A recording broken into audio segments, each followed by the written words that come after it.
Grammar School have in common?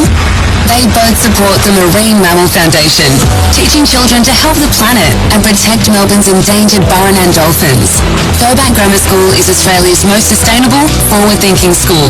From recycled and organic uniforms to green energy, we educate through science, adventure and a positive mind frame. Book a tour now for Year 7 2023. Furbank Grammar School. Connections that last a lifetime. Growmaster Traralgon and Growmaster Sale have their gift shops bursting with beautiful Mother's Day gifts. Flowering cyclamen, chrysanthemums, orchids and more, all wrapped and ready for Mum. There's also a huge range of fragrant soaps, hand creams and moisturisers, and browse through Growmaster's beautiful collection of accessories, scarves, bags, warm winter clothing, jewellery and more. And if you can't decide from all that, why not give Mum a Growmaster gift card and let her pick? Growmaster, Argyle Street, Traralgon and Princes Highway Sale. The hand-crumbed, perfectly crunchy, gordonous schnitzelus is often found resting happily in a wrap or roll, satisfying ravenous post-match hunger. There's only one habitat for such a delectable morsel, and that's Schnitz Traralgon. Style has a new home in Gippsland and it's Carpet Country. Carpet Country is proud to announce the launch of the Country Tailor. Building on decades of experience sourcing tiles from all over the world, they've condensed all of their knowledge into one stunning new contemporary showroom. With stunning tiles hand-sourced from only the finest suppliers, they have something for everyone, and with special orders and almost limitless buying power. Soon to be Gippsland's exclusive home of Luminex, the only limitation is your imagination. Drop in to see them at Argyle Street, Traralgon. Come and check out one of Gippsland's biggest and best ranges of quality furniture and bedding at Morelli's Furniture and Bedtime in Sale. Be amazed at the great range and the prices, plus free delivery in Gippsland still applies. Remember, Morelli's Furniture and Bedtime, no excuses, be there! How's your mobile phone going? Battery always running flat? Cracked screen? Then upgrade to a new mobile phone from Harvey Norman Computers Gippsland, where buying a mobile phone is easy, with a showroom full of mobile phones unlocked or on a plan. The best range in brands like Apple, Samsung, Nokia, Oppo and much more. Plus, being a premium Optus dealer, they have amazing offers to get you connected.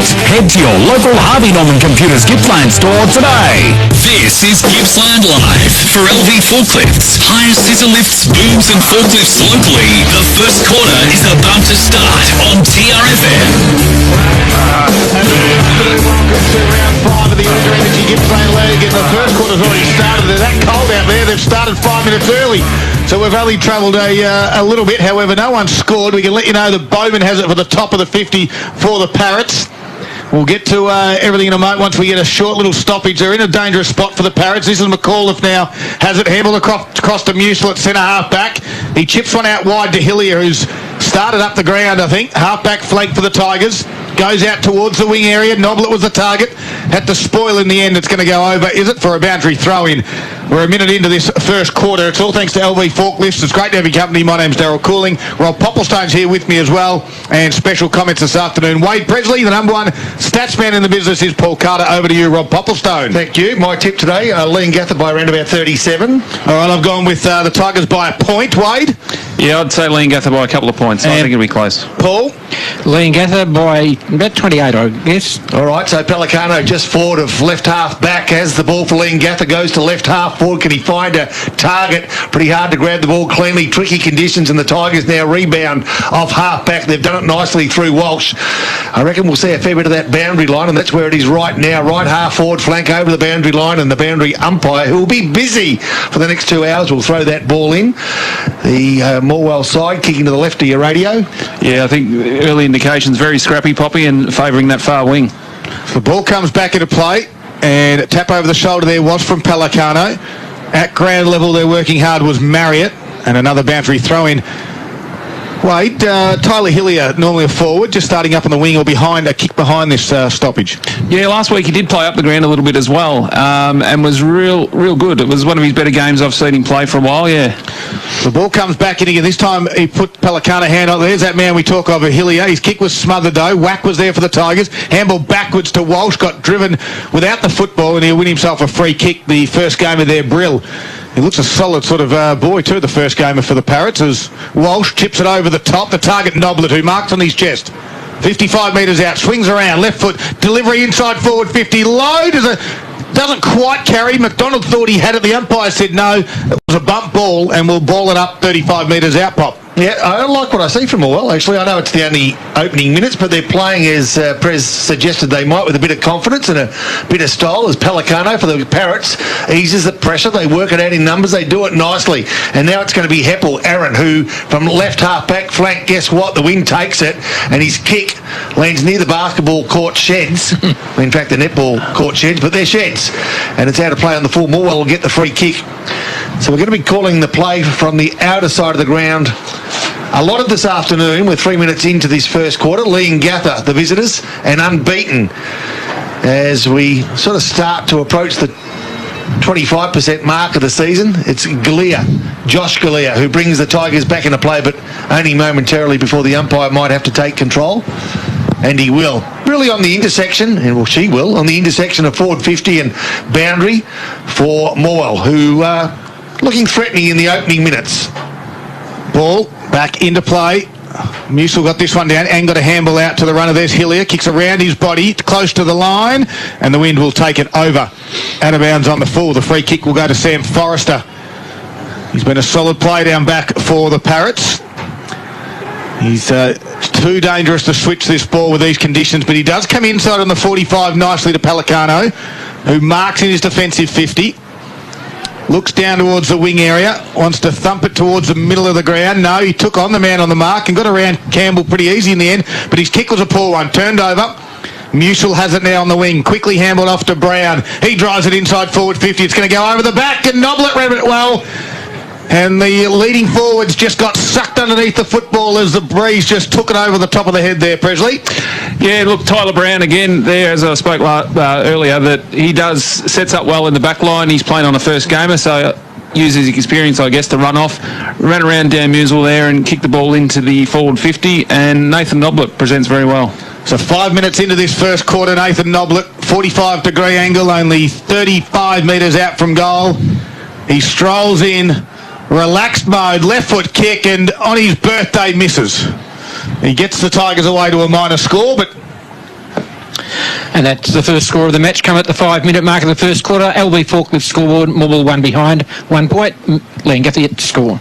So we've got Maskell that bring the ball back into play for the Parrots. It'll be interesting to see what Leongatha might provide. They're coming grandstand side, so against a breeze they'll favour attacking from half forward on if they can make it that way. The ball holds up in the wind. I reckon taking the mark and doing it nicely was Luke Bowman, plays on quickly, inboard, finds his teammate in Sam Forrester, who again comes towards the boundary line. Can he find a teammate? Pelicano's been busy. Not sure he took the mark, but he'll take it. And that long sleeve jumper with young Zach Carlson standing on the mark for the Tigers. Pelicano, who's been good in the opening games of this year, goes along the line. The wind takes it nicely. And I thought dropping a mark, but the umpire said close enough, or did he? No, the umpire wanted to play the mark, and in the end he couldn't because the Tiger big man in Max Linton just didn't have a handle on it for long enough. Right half forward flank for Leongatha. So taking the ruck duty there was Hilberg. Quick kick by McFarland at the toes there of Campbell. Just couldn't quite gather it the first time. Squeezed a handball out, did Maskell to Bowman. There's Bailey for the Tigers. He handballs to an open space. Forrester quickly tried to get her across to Stone. Tried to get through a tackle that couldn't do so, although Stone didn't quite have the football, and he said, "You're holding the man." So a free kick there, that was against Lachlan McDonald, and Stone now will drive it in for Leongatha, but this time Linton has 2 bites, 3 bites, play on to the umpire. Didn't quite mark. There'll be a free kick as Linton then took, it looked to be Brill, was it? No, it'll be Heppel out of the contest. So Heppel has it. He's on the right side of the ground as he kicks towards centre half forward. It gets over the top and it lands in the hands of Jack Hume. That was a little bit too easy. Yeah, I think that Max Linton, the first one he dropped, again 2 touches, dropped that. The second one, done the same thing, dropped it again. So I think Max needs to either shore up his hands or take him on the chest. And the kick inside 50 there, just sort of, well, likewise with the Tigers a couple of moments ago, it got over the top of the leading target and landed in the guy second in line. That was Jack Hume. He's directly in front just about. You have to start it right, and he doesn't start it right enough. And that breeze, well, it deviates the football a good 10-15 metres, Pop. Yeah, really strong wind, and we'll probably talk about that ad nauseum throughout the afternoon because it's going to have a huge impact on the outcome of this game because I know we've only played 7.5 minutes first quarter, but key forwards from both teams in the opening minutes have had opportunities, but at this stage haven't got their head around what the wind may or may not do. That's exactly right, Poppy. Both teams are sitting on one behind 1 point on the LV Forklift scoreboard, and both have been direct shots at goal. So the Tigers will go towards the outer side. They'll do it through Sam Walsh. It's the defensive side of the ground with such a strong wind, and Archie Grant takes the mark, defensive 50. Has a look at the options, not real sure, but goes towards the outer side. The switch was on, but it was dangerous. A risky switch, isn't it, in these sort of conditions. Goes safely along the line, gathers 50 metres, finds the boundary line. They'll be doing that a bit today. It's going to be interesting with those switches as we speak about, especially in this pocket, I think, without the trees there, guys. Teams are going to be brave to go for that switch. There was two on there, but just who knows. There's Hillier from this stoppage, tried to burst his way through, got it to McFarlane, back to Hillier with a handball. His chip kip goes high to Whack, works his way to the front spot. Nice little front and square there by Campbell, although his handball was partially smothered, looking for Brereton, and we'll have a boundary throw in. Far side of the ground, make it 9 minutes into this first quarter. We've only had 1 point each, a lot of stoppages, a lot of boundary throw-ins this quarter.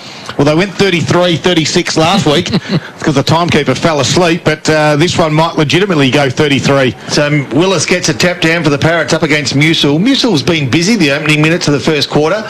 Not sure, or at least I wasn't sure who might be his backup today, but there's a couple of tools out there that might be able to ease the pressure for him at various times of the afternoon. Yeah, Whack could be one of those, but I think Lockie McDonald they used a bit too. So. Yep. So Willis gets rid of Musil with a bit of body work, then takes the ball out of the boundary throw, and they're running in a wave off the half back line. The Parrots are looking nice. Turton was on the end of it, but runs into a bit of a tiger brick wall. And so the field umpire will take control just forward of centre, Liam Gather into attack. The scoreboard reading behind a piece at the 9 3/4 minute mark, first quarter. Quick kick out of the pack, gathers a few yards for the Parrots. Players from both sides, really difficult to get a handle on the ball. They're either slipping, sliding and not really getting clean touches, but they're just edging it forward as good sides do, making every metre count. But Morwell again through Blewett, ease the pressure, and they do it nicely from defensive 50 towards the outer side of the ground. It's all Parrots. Yep. And it's Sam Forrester that takes the mark. Poor kick there from Bailey as Forrester comes inside on the 45.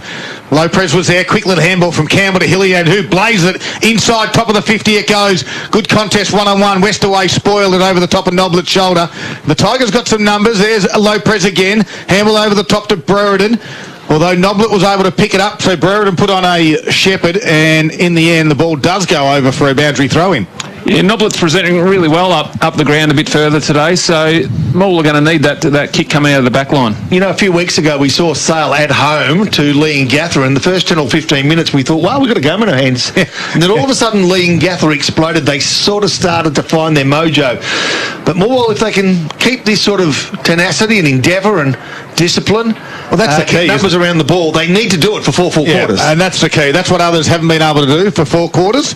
That's why Lee and Gather are so good. And the Tigers last week did play a good 4-quarter game, so this will be a great battle. Great to have your company on this Saturday afternoon. It's 11 minutes into the first quarter for LV Forklifts as Carlson from the stoppage turns around. Right foot delivery. It's going to travel over the back. Westaway couldn't grab it and put on a strong tackle in the end. I thought that all of a sudden he might have been away there, the Tiger forward in Brandon McDonald. Well, Westaway, like Linton earlier, Prez, just finding it hard to take that one clean grab in tricky conditions. Yeah, I think more very lucky that come to ground then. So McDonald from the stop, he kicks around his body. This time, Westaway, he had enough of that one. And he takes the mark. He's going to come to the near side. That's what we like to see. The holds up in the breeze, but Westaway got it to Forrester in the end. Defensive back pocket continues on this path towards the grandstand. It's going to go back in towards the middle. Williso couldn't take it with him. Here's Marriott tried to bust his way through it. He does. He draws now, gives the handball to Hilberg on the wing. Goes towards the big fella in Pelicano. One hand goes up. Couldn't get there. Linton puts him to ground. The Tigers have got some numbers. Good work by Hanley to handball to Hilberg, who gets it over the top to Jacob Lammers. He'll kick off the ground and have a half fresh airy. Brown came in for the Tigers to try and stop that one. Weatherall was there as well. Now Ganane tries to bustle his way through it. He does nicely in the end. It falls in the lap of Stone, and directly in front, Cameron Stone puts it through. It's the first goal of the afternoon for the Parrots. Yeah, it's going to be interesting on this wing, Darryl. with the defenders, I think the defenders are going to have to take that inside position, because every time the ball's come down this wing so far, the ball is blown so far into the middle of the ground. Defenders really need to be aware of that. The first goal on the board has taken us 13 minutes into this first quarter, and the LB Forklift scoreboard finds Lee and Gather with a 1-goal lead, 1-1-7, leading Wall, one behind, 1 point. And in AFL football, Richmond, second quarter, 16 minutes to go, 5-5, leading Collingwood 2-3. That's thanks to Harvey Norman Furniture, Gippsland Stores. The ball back to the middle here. Keep those coming, Poppy. Good work as Willis taps it down. A little run kick off the ground there was from Bowman. Gets it to centre half forward. Hilberg gave it back to Bowman, who runs on with it. Puts it into Cal Pelicano. Drops the mark. Jack Humes there. Handles across to the first gamer in Hanley. He doesn't quite gather it the first time. And his left foot kick goes along the ground. He goes back in hard again. The Tigers are up to it. Grant got it out to Carlson. Great handle to Lopez. And now they're away, the Tigers. McFarlane goes to the middle of the ground. Looking for Brereton, couldn't do so. Numbers favour the Parrots and Willis. Now Willis comes grandstand side right in front of the TRFM commentary position. Nice work by the youngster. I like the way he moves that. Carlson kept the ball in. Butted up with a good hard tackle. Locks ball in. Locks man in. And wins a 50-50 contest. Great second effort there by Carlson. He hit the ball inboard there before, and then he's followed up with a great tackle here. Well done. Great couple of things behind the play before. He was running shotgun for his teammate, taking some bodies out to try to open the door. So some good 1%ers from the young fellas at Carlson, and he's in the contest again. The ball will find itself with Musil, but he finds himself being hotly pursued by 3 or 4 Parrots, and who wants to be chased by 3 or 4 Parrots? Not me. Half forward flank, Lee and Gather into attack. They lead 1-1-7 to Morwell, 1 behind. We've played 14 and a half minutes first quarter. So Willis and Musil. Willis tried to get it to the back. Nicely done to Bowman. He can get a handball. That's holding the footy every day of the week. The umpire said, play on. They just drop it. They allow it to go. Hanley taps it towards his teammate in Ganane. No one can really gather it. Hanley's on the bottom of that pack. And the umpires are letting it go today. Wade? Yeah, I think this guy, I don't know his name, is umpire, but I think last week he umpired Moreland. It was his first senior game. Well, he's letting things go, and others pay it red hot as Cameron Stone got a nice little handle at the toes of Heppel to Marriott, gets around one, and Marriott, with the breeze, misses it. Wow, look 15 metres out. The goalposts are nearly sideways on your LV forklift scoreboard. Hire equipment and solutions are at 33 Stratton Drive in Terrelgan. Forklifts, scissor lifts, excavations and more. 1-2-8, Lee and Gather, 1 behind, 1 point more, and 15 and a half minutes in. So the Tigers now under all sorts of pressure, but at the moment the dam wall hasn't broken, but it may soon as they try desperately to get it out of defence. And they do it nicely. Good strong mark it was in the end by Josh Galea. Defensive 50, takes the ball, plays on, and now finds his teammate in James Jacobson. That left foot sweep move along the grandstand wing, roved off the pack and done it quite nicely too. Did Lachlan McDonald. Can he find a teammate? He can. A kick off the ground by Boyd Bailey. Needed a bit more meat on it to put some pressure on the Parrots defence. They too, from defensive 50, are feeling the wrath of Morwell, and they go for the boundary, do they? The umpire says no. That's fair enough. They found the boundary 65 metres from Morwell's goals. 16 minutes gone. Morwell 1 behind. Lee and Gather 1-1. In fact, 1-2-8. So McFarlane had to take the ruck work against Willis. Heppel handled to Marriott was nice, and then he sort of got a toe poke to it to the out the run. Putting his body on the line there was Lammers. He didn't get a free kick. He had to go back in and find it. Heppel was there as well. The Tigers need to get some numbers around this football as the Parrots are just sort of a little bit more urgency at ground level. Bowman flicked it out, but Bailey off the back of the pack picked it off, put it back inside forward 50. McDonald went for the chest mark. His second effort on Westaway was okay. Now Westaway wraps him up. Little kick off the ground there from the Parrots defender. Gets close to the boundary line. Brereton trying to squeeze a handball back to Jacobson. Does so. He gets boot to ball. Back inside 50. Dangerous spot. Willis. 2 bites, 3 bites, and will take it. And they'll pay it. So the Parrots hold up. 17 minutes of the first quarter. Little chip kick over the top to Marriott. So Marriott still inside defensive 50 for the Parrots. Having a look at a couple of options in the corridor. We thought he might have a short one. Wasn't a great one. Jack Hume ran himself in and out of trouble. In fact, back into trouble. So free kick will go Morwell's way.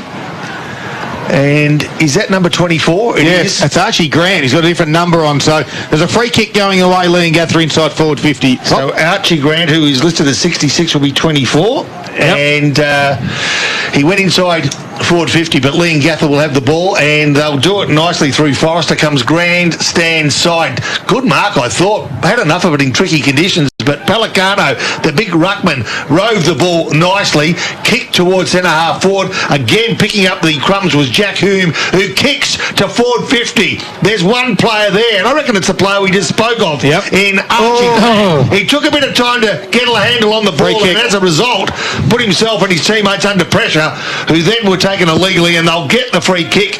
It will Josh Galea, who's been one of the better players, given that he's been around the ball a fair bit in this first 18 minutes. First quarter gives Grant, keeps possession. Risky kick in these conditions, but he's good enough to find Sam Walsh. Plays on, goes towards the outer side. Guess what? Boundary line has been found. Right half-back flank for the home side. Lee Gather, top of the table. Morwell wanting to make a statement against a good side. At this stage, they're still in touch. Special comments this afternoon, all thanks to Carpet Country, helping dreams become a reality since 1981. As this ball comes back into the field of play, no one can really get a handle on it. Lots of numbers around the football. Picking up, though, was Marriott, who burst away from the pack, drives it inside, forward 50. Front spot was Blewett, goes to ground. Front and square there was at the Parrots. They squeeze one back to Pelicano, who missed it. Kick off the ground there from Linton. Blewett followed up his work, tried to get it going the Tigers' way. Brown's there as well. Ground level there was for the Parrots, and looked to be Turton at ground level. So is there a favoured end in this wind? I'm just trying to get a gauge on what is fairly blustery conditions, whether the wind is favouring one side or the other. Might give us an indication as to just who might have the advantage, even though on the scoreboard at this stage Lee and Gather hold a 7-point advantage, but they have an opportunity through the big man in Justin Pelicano to have a shot for goals. He's on a 45-degree angle. He'll kick from around about 45 metres, favours the left foot, but guess what? Hooks it with a big left. I thought it was out of play in the full. Yeah, the umpire calls it that way, boundary umpire that is. Might take a while to grab this ball, I think, boys. It's down in the drain, and it'd be pretty slippery and wet down there. But it just goes to show the experience of Marriott on that last stoppage on the other side. Just very clean hands, straight out and straight into the Gather 50. Luke Bowman, the leading stat winner to this stage with 4 kicks, 4 handballs, 8 disposals. It's all thanks to Gippsland Ozuzu, the new D-Max Born to Live and Born to Tow, available at Gippsland Ozuzu U. Don't forget, big moments this afternoon brought to you by the Morwell Bowling Club. They've got pot and Parmenite on tonight as well, as only $20 as Musil works hard. McFarlane squeezed a handle left to Blewett, got the ball to boot, and it slipped off and went over for a boundary throw-in. 70 metres around from the Parrots' goal. They lead it by 7 points at the moment. It's going to be a tough, brutal affair. I went to a mate's house last night. We had a pot and pot night. Did you? Yeah. Woke up this morning feeling like a Palmer. So this ball's about to come back into the field of play, and Musil and Pelicano will do the ruck duties. It drops short. Pelicano got a handle on it. Bowman's kick around his body with the left foot. Gets good purchase on it. Goes to the top of the square. Hume's there. Running onto this one out the back is McGannon. And nearly you can hear the moans from the crowd. He got it on the left boot, but gee, that would have been a tough goal from there. It hit the upright. Yeah, very good clearance work there by Bowman. His, again, experience is just shining here. And that takes Lee Gather to 139 on the LB Forklift scoreboard. Morwell, 1 behind 1 point. So they play on from the right back pocket. They go short. Gee, they're taking some risks, but at the moment, courtesy of Archie Grant, the pressure will be eased as he kicks 55 plus metres, but just goes forward of half back before Cade Maskell will send the ball forward again in a moment. When he finds out what the option might be, field umpire says you've had enough time, play on, so he kicks inside forward 50. I tell you what, standing solo was Luke Bowman all the time in the world, or was it Aaron Heppel? Yep. Aaron Heppel was the man who plays on quickly, well taken. Last line of defence by Tyler Brown, takes the ball, plays on quickly, finds Zach Carlson, defensive 50, usually uses the ball well. This occasion has a couple of options, finds a teammate, and that teammate is Brendan McAuliffe. Left half-back flank. Lee and Gather goals about 60 metres behind him. And he gives 50. 20 metres and a 50-metre penalty is being paid. Not sure what it was for. Wade, do you see that? Outstanding on the mark, I think, Poppy. Okay, so the man, McAuliffe, will go from defensive 50 to threatening offensive 50. Wants to play on quickly. Got an option left half forward flank. Got an option short if he can find it. Can't.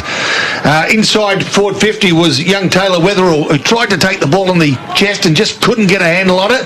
Tell you what, some good fierce tackling though by this Morwell side. They're hanging in there nicely as Boyd Bailey kicks to the top of the square, looking for Musil. He's beaten to it by the behind line and through for a minor score for Morwell. 22 3/4 minutes in. This is the score.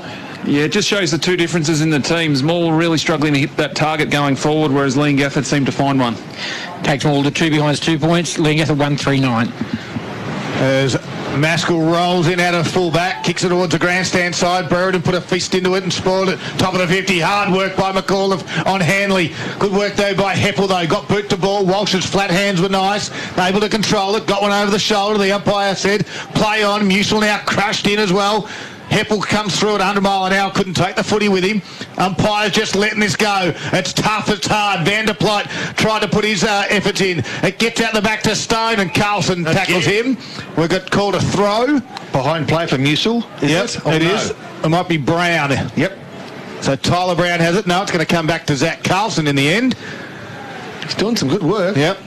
For a Gippsland Ozuzu, Carlson's kick though slipped off the side of the boot. He goes to that dead pocket. McDonald chased out, tried to a bit of a dust up, Poppy. You keep an eye on that one. It's the two smallest players on the field. Just let them go, I say.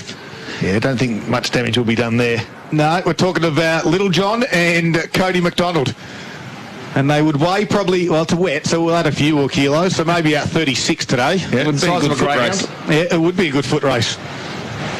As the ball comes back in, Pelicano tapped this one out. The back was Bailey. Got it to Whack. He has to kick around the body close to the boundary line. McDonald in the front spot. We've got 2 McDonalds out there this afternoon. Actually, we've got 3 McDonalds for the Tigers this afternoon. There's Brandon, Cody and Lachlan, and they're not related. I had McDonald's on the way back from Lake this morning too. 2 sausage McMuffins, 2 hash browns, and a cappuccino. Of course, the third quarter action brought to you by McDonald's. Poppy's gone a bit early as Whack got it out to low press, just fumbled at the crucial stage, but then got driven into the ground. They pay the advantage. Bailey says, I'll take it, and I'm not sure it was the best option. And he's kicked it, and it's missed everything. It's going to be a boundary throw in. 25 and a half minutes gone, and the margin 7 points. First quarter action. It's all thanks to LV Forklifts this afternoon. Don't forget to see Rob, Richard and the team from LV Forklifts. You'd say this first quarter's a win for Morwell just at the moment. I mean, they're only a goal behind. I know it's terrible conditions, but they've managed to fight enough. They've managed to show enough. And some of those 50-50 contests when they've had to put their body on the line, they've done it. And it's good to see. And you would say that the Leongatha side's a bit more stronger physical side, so that is a good indicator at the moment for the Tigers. It is. As Leongatha try to bring the ball out of defensive 50, they found Cameron Stone. Fortuitously takes 2 or 3 grabs of the chest mark and that kick. They're playing it short, but they're good enough. Sovereign takes a mark. Right half back flank. Looks up the line. He's going to go short again. Gee, there's some risky kicks being taken, but they're good enough again as Hilberg. Aaron takes a mark. They've had 3 possessions in absolutely atrocious conditions, but on each occasion, except this one, found their teammate on the full. A good good tackle it was on Leongatha's Gannon, and now the ball spills out towards right half forward flank. Races on, and Merritt, who's pretty good under pressure, gets around, gets a handball off. It's a risky move. His teammate is good enough. The first gamer, I reckon it might have been, in Neil Hanley, who in fact finds Hilberg again, and now on the end of it, it's going to be Jack Hume, who at the 26-minute mark, with the quarter-time siren supposedly just seconds away, will have an opportunity to get the Parrot second. Absolutely, there's a beautiful rainbow appears in the distance. Yeah. Well, he's kicking towards the the pot of gold end as we look at the moment. 26 minutes, Jack Hume. He's looking for Leongatha's second. He's usually a good kick of the football. Starts it way right. And I'm not sure how the wind didn't bring that back. No, I'm not sure what's going on out there at the moment. It's blowing an absolute gale from right to left as we look at it. And that did not move, Wade. No, it's going to be interesting. I think we've called Marriott how clean he is a number of times, Darryl, and I think it's going to be a common theme for the day. These older heads are going to be clean with the football and they're going to give their team the first opportunity. 8-point lead to Leongatha at 27 minutes played. Okay, so Morwell now through Boyd Bailey, outer side of the ground. Right back pocket, in fact, will go short. Gee, risky again, but they're good enough. Musil gives it to Carlson. He tries to dance around a couple. He can't, but he keeps the ball in front of him to the advantage of his teammate now. Right half-back flank. 3 or 4 players from both sides fighting hard for what is a soap-like ball, and they can't really get a good handle or a good possession, but Leongatha, quick kick out of the pack, and they find Ganane inside forward 50. They can he find a teammate? Possibly Linton gets taken out of the way, can't take the mark, and now Morwell through numbers will ease the pressure, and they've managed to do that a fair bit today. The left foot kick wasn't classic textbook style, but it was good enough to get them out of trouble. They go short, they take the mark, and I reckon it's Nathan Noblet on half-back flank that takes the mark. Needs to push back from the man on the mark a bit, I'd suggest. Leongatha setting up really well here. They are, aren't they? Goes along the line. He hasn't got a lot of options, and Willis is probably not the man to go to. He taps it down front of the pack. Sam Forrester gives it off the 1-2. Van der Plyk gets the ball and now goes inboard. Yeah, bit of room to move, and they move it well, do the Parrots. Heppel was the marking target at half forward. He looks up. They all sort of flood back, and the quarter-time siren sounds before he can get his boot to ball. And that will leave Leongatha in front at quarter-time. It's a 1-4-10, and the Tigers are 2 behind. An 8-point margin in really tough testing conditions. And we are going to have a physical game of football on this afternoon. It's going to be a great one. At the quarter-time break for LV Forklifts, it's an 8-point margin in favour of the Parrots. It is Gippsland Live, right here on TRFM. And it's all thanks to Harvey Norman Electrical Gippsland. In 2022, TRFM is dedicated Zambero's new big burrito is so big, it'll crush any hunger. Loaded with double filling and double rice, it's sure to leave you satisfied. Head down to Zambero Traralgon today. Available for a limited time only. Zambero, feel good next. G'day, can I help you? Yes, I hope so. I'm digging a trench in our backyard, so I need one of those machines that goes cook.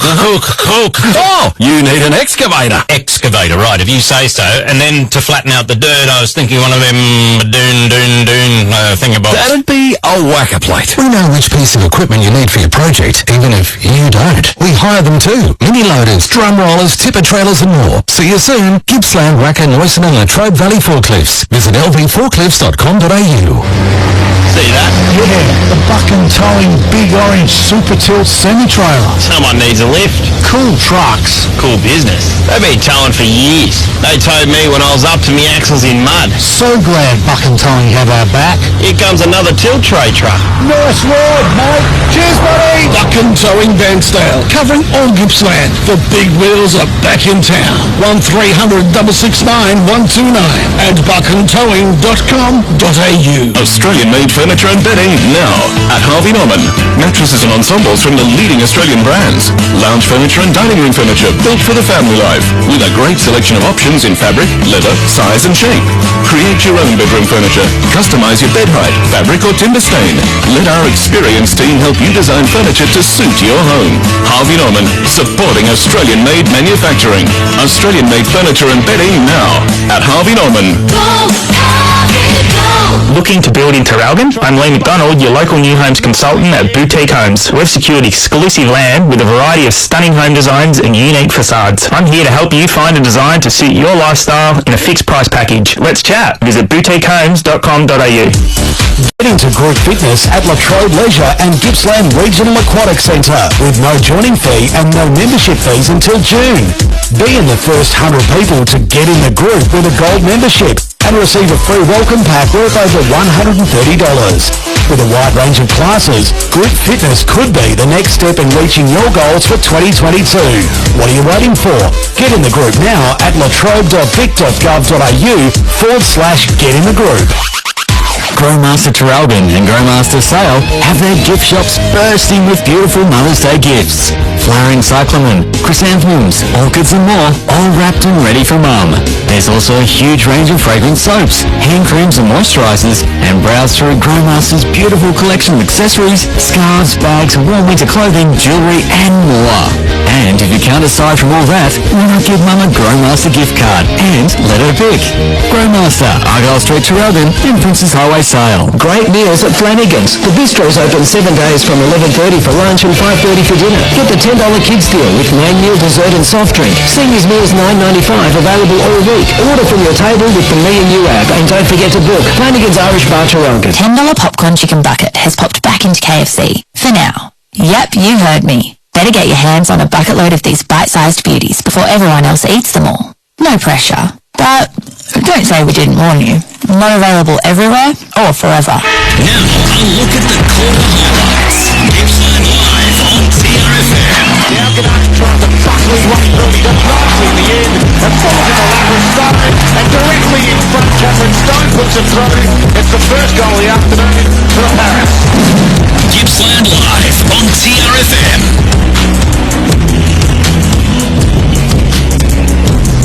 Welcome back.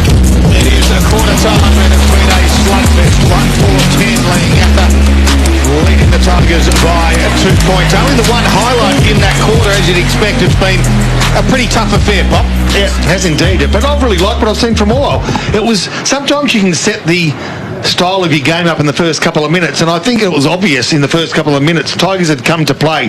They sort of knew what to expect. The conditions demand that you put your body behind the ball. Guess what? They put their body behind the ball. Conditions demanded that you take a man if you can't take the ball. Guess what? They took a man on a few occasions when they couldn't take the ball, and there's some big men out there for this visiting side in Leongatha. But at this stage, I really like what I see. I was absolutely confident Leongatha would be too strong in these conditions for Morwell. But the Tigers, I've got to say, are very, very much in this game. Second quarter will tell a lot. Paul Carter, key stats in that first quarter, thanks to a Zuzu D-Max, the new born to live and born to tow vehicle, available now at Gippsland Isuzu U. I think it's been borne out in the stats. Not a lot of difference between the 13-10, Leongatha lead inside 50s. Even the clearances, Leongatha lead at 8-7. Main stat winners, well, with the Battle of the Ruckman, Dan Musil 6 hit-outs up against Justin Pelicano 5 and Ben Willis 9.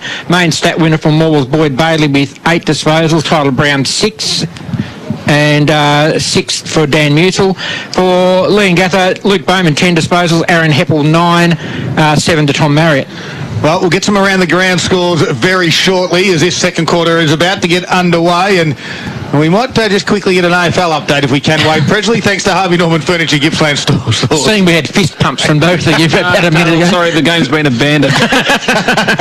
Poppy, what are the scores down to the Richmond AFL? 8 goals, 7. Tommy Lynch on. By total of 55. Collingwood 5, 7, 37. Like what I'm seeing there too. Couple around the grounds from the Gippsland League. Quickly, Wade.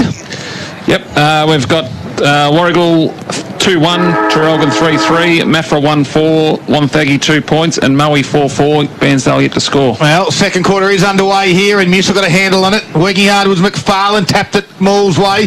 Lopez got a quick one to Bailey, and then coughed it up, though, and gave it to Marriott, who barrels one inside forward 50, and the torpedo's gone 55, 60 metres towards Jack Hume. He gathers it, swings around, got crunched in a tackle from Tyler Brown.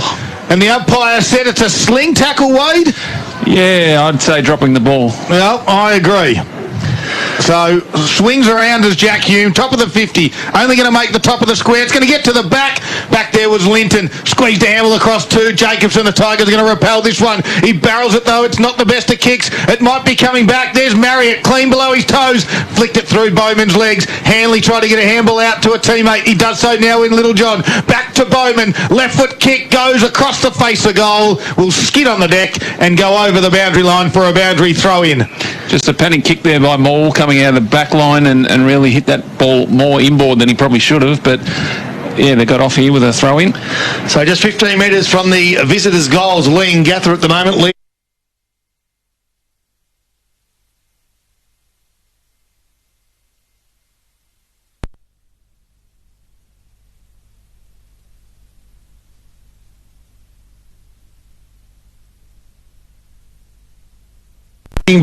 And brought ball and play to ground, and so there'll be a ball up top of the square, Leongatha into attack, and still starting to apply the pressure, continuing to apply the pressure. A quick kick, that could be a contender for the Zambora goal of the day. I reckon it is, and I reckon it could have been the big man in Jack Ganane. Yeah, goal smarts there, wasn't it? Straight out of that stoppage down, and you could practice that 1,000 times, and you don't get too many of those. But yeah, well done by Leongatha. They're very clean. So on the Gippsland Live scoreboard, only 2 minutes into this second quarter for Leongatha to get the second goal of the match. Jack Grenade snap takes Leongatha to 2-4-16, leading all 2 behinds, 2 points. Absolutely, the Zambrero Traralgon goal of the day contender. Don't forget the new big burrito, so big it will crush any hunger. Double filling, double rice at Zambrero Traralgon. Jack Grenade with an absolute beauty as Willis goes forward again. This time he boots it to centre half forward. There's Grenade, gathers it, handballs over the top. We're back to the middle of the ground though. Willis was there, still didn't move. Kicked it a half forward, neatly done. Cameron Stone will mark half forward flank. Wheels and goes. He's got one inside forward 50. Does it get to Marriott? Goes to ground. Picking that up nicely there was Lammers. He gets it back over the top to Pelicano. He's got the handball on if he needs it, but he decides to kick to the goal line. It's going to bounce through. I tell you what, that could be the Zambrero goal of the day. Justin Pelicano. Unforgivable that from the backman. Dribbled through past 2 more defenders and straight through the goals from the boundary, so not good. But Ben Willis, obviously starting in the ruck this quarter, has been the key one for Leongatha. Oh, he's just been trumped.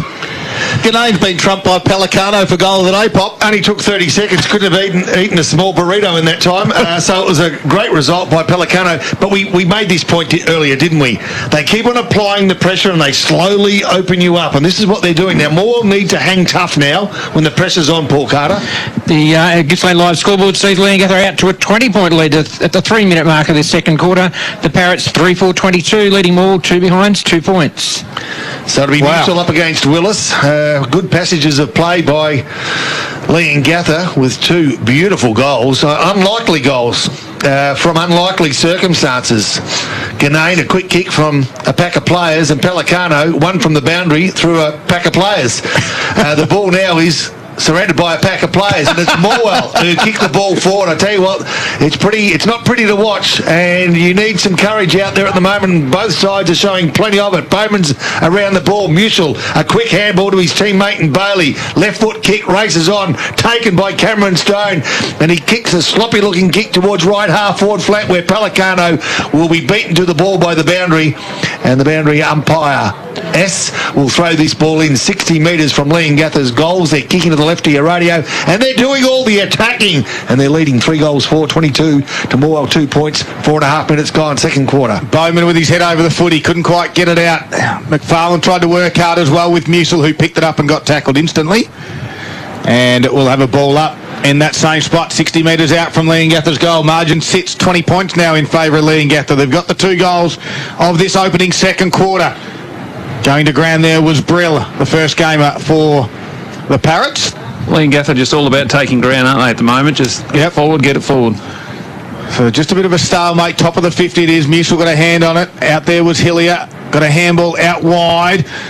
Tried to take on it there. The tackle was Marriott, and going to ground was Hillier. And the boundary line, we'll see them both gather themselves, stand up. We'll have a boundary throw in again. Haven't really moved in the last minute of play. You get the feeling more need to be rewarded on the scoreboard with the effort that they're putting in. At this stage, they're doing well to hold Leongatha, but they're just not finding enough threat on goal themselves. The ball's still towards that intersection of forward 50 and boundary for Leongatha. Boundary throw-in's going to occur as it will be Musil and Willis again over the back. This time Musil just tapped it forward. Bailey was there, gave a handball to Whack. Left foot kick around his body. Noblet the target. He's been presenting well, as Wade Presley has mentioned this afternoon. Special comments for Carpet Country as Noblet goes towards half forward. Finds Brandon McDonald. There's one-on-ones inside forward 50. The kick's going to be a scrubber little one. Goes on the ground, goes through the legs of Jacobson, who has to fight for it ground level now. Marriott and Heppel were in there as well. Same with Forrester. And what might not have been Heppel because he's on the bench, so it could have been Mason McGannon it was, who was working hard at ground level. And the umpire now will ball it up inside the Tigers forward 50. As Poppy just said a couple of moments ago, they need some reward. They've worked hard, but they haven't got a goal this afternoon because this man Bowman has been tearing up. Although this time he coughed it up. There will be a free kick will go to McFarland. He's been good. Yep. Little jocker. He is certainly a little jocker, that's for sure. As McFarlane chisels one to centre half. Oh, the two Tigers spoil each other there. It comes to ground. Handball from Sovereign goes out towards Stone. Now Stone relieves the pressure, but Tyler Brown should get a free kick. The umpire said no, you didn't get impeded with. Play on was the call. Kicked off the ground there by Brown. Goes to gain a little bit of meterage. Stone's been good. Good tackle for the Parrots as Bailey wraps him up and throws him to ground. We'll get a stoppage 55 metres out from the Tigers' goal. Maul just really need to capitalise on these forward 50 entries because at the moment they're getting no reward at all. So 55 metres from home, Newsall beaten with the ball, but a quick kick from a standing start gets to within 30 metres of the Morwell's goals. Can't come quick enough, and a quick kick off the ground goes to the corridor. Just 20 metres now from Morwell's goals, but Leongatha again stands strong. Carlson comes in to lend a hand, lays a tackle. Can't quite keep the ball in, or can he? Yes, they can. They'll get another goal, this, I reckon, and Carlson could be the bloke to thread one through. He does a quick kick around the body. Finds the boundary line just 5 metres from Morwell's goal. 7.5 minutes gone, second quarter. Leongatha 3-4, Morwell 2 behind. Probably a good result there, Pop, because Maul sort of got caught with switching their forward pockets out onto the bench, and they found one short there. Ball in a dangerous spot as it comes back into the field of play. Willis was there in front spot, pushed over it, free kick, no, play on. Here's Riley Lopez, just had a couple of little double takes at it and he got one free. Was over the shoulder. So Riley Lopez looks to the top of the square, it goes in. McDonald's going to fly at the back, can't quite mark front and square though. All Leongatha. Stone gave it to Sovereign, who just blazed away and will find the boundary. No. Carlson will keep it in. Underground, no.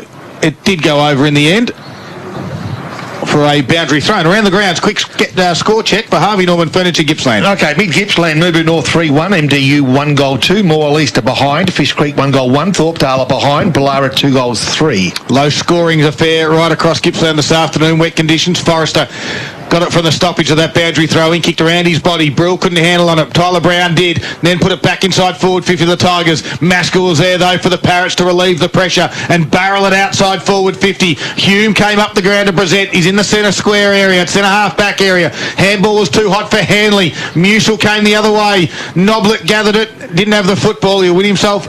No, it's Campbell who wins himself the free kick. Handballs quickly to McFarlane, tries to get back around one and then just coughs it up as they throwing the football as Jack Hume put a good tackle on at centre half back. You can't waste those opportunities. Morwell, they come now grandstand side to the Parrots and they got the right sort of bloke with the ball. Although he runs in and out of trouble, and I'm talking about Tommy Marriott, who usually is a bit more steady under pressure, and he picks up and has another go at it, but guess what? He's been taken again behind play. The fight's happening. Yeah, we're on the wing here. Big time. Actually, we've got a couple on because there's Westaway and Wax going, and Bailey. There's another one around near the stoppage. I'll call the play. As it gets to the top of the 50 for the Leongatha side. Willis comes in as well. There's a free kick against Leongatha, and he's been reported as well. Well, the Leongatha crowd aren't happy because Willis came in. Can you just explain what happened, Pop? Well, Willis got drawn into a fight that was happening between 2 or 3 players. Willis came in late.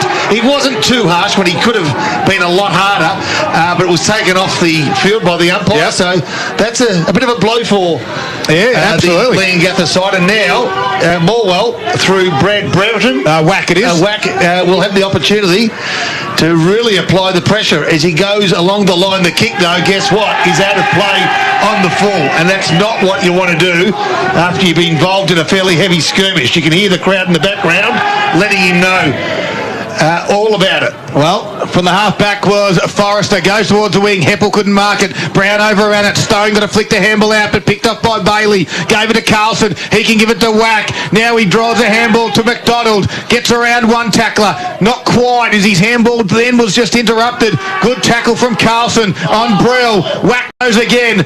Jacobson got cleaned up off the football, and this game is absolutely willing. And Jacobson is down and taking the big deep breaths as Walsh will mark for the Tigers at half-back and go towards Musil. He can turn around and go. And the crowd are up and about, and this game is fired up. The margin, though, sits at 20 points in favour of Leongatha. The Tigers need some energy out there, and they need it through goals. There's another dust-up at half-forward. And the crowd are calling for players sent off left, right and centre on the far side of the ground. No one gets a handle on except for Musil. Quick underground handball from Galea. put Lopez under a bit of pressure. Somehow it lands in the hand of Bailey. He gets it down towards McDonald, who can mark. That's Lockie. Swings around. Keeps it nice and low as it goes inside forward 50 to Brandon McDonald. Gives a handball back to Boyd Bailey. Here's Cody McDonald. His right foot kick, top of the square. Noblet comes in. Couldn't quite mark it. Goes to ground. Over the shoulder. They said play on. Looking for the free kick. There was Jacobson. Whack. Squeeze to handball out to McAuliffe, who kicks around his body and gets the first goal for the Tigers. And after all the effort, they finally get the reward they're looking for. Great work there, Nathan Noblet. Found himself 2-on-1 on the top of the goal square. Was outnumbered, brought the ball to ground, and Maul result in the goal. And that's Maul's first goal coming at the 12-minute mark of the second quarter. The Gippsland Live scoreboard has Maul on 1-2-8. They trail Leongatha by 14 points. The Parrots are 3-4-22. So you got the experienced campaigners in Leongatha being threatened by the up-and-comers in Morwell. I don't reckon they like the heat that they're getting, the Leongatha side. They're fighting back. And I tell you right now, I haven't seen the Leongatha side being taken up to like this and not responding and not winning. But at this stage, they've got one man sitting on the bench. Morwell has scored a goal in that time, and it looks as though the heat's going to continue. If they can continue for 4 quarters, we've got a game in our hands. I'm loving this. Yeah, it's just a little bit of spot fires. Everywhere you sort of look, there's a little bit of niggle, and it's being fired up by the crowd in the grandstand as well, because I think both the junior sides are in there, Leongatha and the reserves as well as Morwell, and they're certainly getting up and about, and it's exactly what we want on a Saturday afternoon that's wet, cold and miserable, and we have a great game of footy on our hands. Hope you're enjoying it, because the ball's taken a little bit of time to get back into the field of play. And the good news is that rain has stopped at least anyway. I thought Willis, who's sitting on the bench, was a bit harsh. He's unlucky. Yeah, I'm not sure that was the right call. Yep.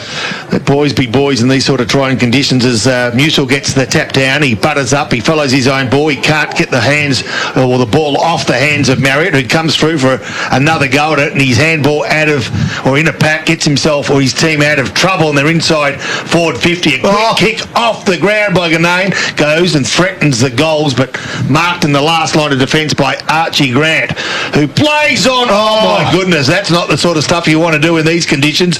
Go short, but that's what he did, and his side's under pressure. Can he ease that pressure? He can't.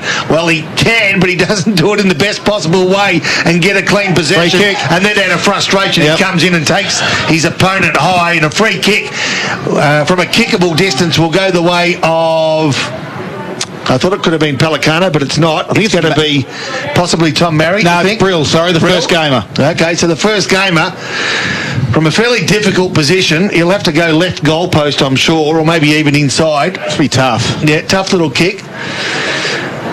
At first gamers are usually fearless, and he'll just go for it. So on a fairly difficult angle, it goes left, but way too left, and through for a minor score. I think Lockie McDonald will be relieved there, because he had 2 or 3 guys out towards the boundary. He could have and should have went for those options, but took the inside option and it didn't come off. Very lucky. Leongatha now 3-5-23 on the Gippsland Live scoreboard. All 1-2-8, a 15-point advantage to Leongatha. 15-minute mark of the second quarter. Big moments brought to you by the Moore Bowling Club this afternoon. Pot and Palmer night is tonight, every Saturday night from 5:30pm for only $20 as Brown brings it into play. Got it to Jacobson, who will draw the defender in Brill, give it back to Brown. He keeps it towards the boundary line. Noblet was his target. Maskell's got the inside run, but just skipped through their hands. McDonald gave it to Linton, who put him under pressure, and Marriott said, tackle you and win holding the ball, and he does. And he quickly gets play to Turton. Half forward flank build up. They want to keep it towards the grandstand side, towards the social rooms and the beer bar, that's the Cam Bar, the Legends Bar as it's known here at Morwell. There's plenty around it. Here's Hanley inside forward 50 for the Parrots. Lopez was there for the Tigers, tried to get it towards McFarlane. They're under a little bit of pressure. Heppel tried to crash his way through, and the umpire says, my ball. Certainly like what Maul are trying to do, get the ball forward quick, but a couple of times they've just need to be cleaner with the ball and haven't been. So inside forward 50, going high was Pelicano, but he went a little bit too early, couldn't get a hand on ball. Quick kick forward, good one-on-one contest, 30 metres from Liam Gather's goals. The numbers favour Morwell right now. Can they get it out? That's the question. They cannot. Good tackle, keeps it in. Quick kick forward, offline's going to end up for another minor score for the visiting side, the Liam Gather side. They increase that lead, Paul Carter, to 16 points, probably on the Gippsland Live scoreboard. Liam Gather 3-6-24, Morwell 1-2-8, 16 and a half minutes played second quarter. Brown has kicking duties. Still in the square. He decides to go to the far side. Hillier's there in the shallow pocket and can take the mark. It's probably exactly where Liam Gather wants. He tries to take on the man on the mark in Brill, and he gets around him, goes towards Musil. Couldn't quite control it. And it goes over for a boundary throw. And a quick around the ground check for Harvey Norman finishing Gippsland scores in the AFL. It is half-time. The Tigers 9-7-61 leading Collingwood 5-7-37. In North Gippsland, Glengarry at quarter time 2-4 leading Sale City. Bit of an upset, maybe. Sale City 1-3. As this ball is back inside forward 50 for Liam Gather. Tigers have got some numbers. Lopez was there, but picking it off was Turden. He runs outside his defensive 50 to give a handball to Maskell. Left foot kick from 60. It's going to travel. Does it get over the back? No. Jack Ganane's taken a mark again. And he just can read the footy a little bit better than his defenders at the moment. He's been a handful for the Tigers defender. As Jack Ganane marks at the top of the square, he's directly in front pretty much. And this could just about end up on the croquet pitch because he'll put it through the middle, you'd think, from there at the 17.5-minute mark. The margin's at 16 points. He's got one this afternoon. And for Zambrero, Jack Ganane, no, he's missed it. Oh, goodness. From 15 metres out, I'll give it 13 metres out, I reckon. Yeah, I think we all had that penciled in, Daryl. Absolutely. Another minor score. Taking Liam Gather to 3-7-25, 17 points to the better of Morwell, 1-2-8 on the Gippsland Live scoreboard, 18-minute mark of the second quarter. So the Tigers to bring the ball back into play. 18 minutes gone of this second quarter. Tyler Brown, the player goes short again. I'm not sure that they shouldn't have already learnt that lesson about going short in the backline in these sort of conditions, and now they've ran themselves in, out, back into trouble, and they give the ball up. Nicely done, but the boundary umpire says that the ball is out of play, or it's a free kick against Liam Gather again.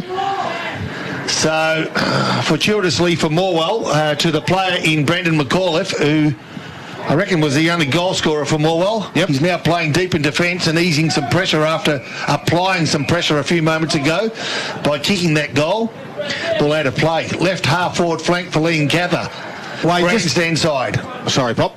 Wade, just so positioning of the forwards of the Tigers that are coming out, they're stuck at the boundary side, aren't they? You know it's going to drop inside. You know it's going to go straight into the towards the centre circle, and they really need to adjust. And obviously the defenders want to push them there, I suppose, so it's going to be a real mind game. Yep. As Liam Gather got it back inside forward 50, the Tigers had some numbers. Hillier gave a handball to Brown. Now Campbell comes in and applies a little bit of pressure on Little John. Working hard over there was Cody McDonald, high up the ground. The umpire says there's too many around this. We'll ball it up 20 minutes, Mark. Second quarter. Aaron Heppel's spent a lot of this quarter on the bench. I haven't got him down for a stat this quarter. All right, let's see if everything's okay down there at ground level. From that ball up, McAuliffe put a tackle on a player who didn't have the football, and you don't want to give it to this guy. It's Marriott. His touches today, Paul, for Gippsland Isuzu. Tom Marriott, this will be his 7th for this quarter, 14 all up. Well, he dances around the man of the mark. He's 70 metres out, puts it into the top spot of the square, worked his way underneath, and no.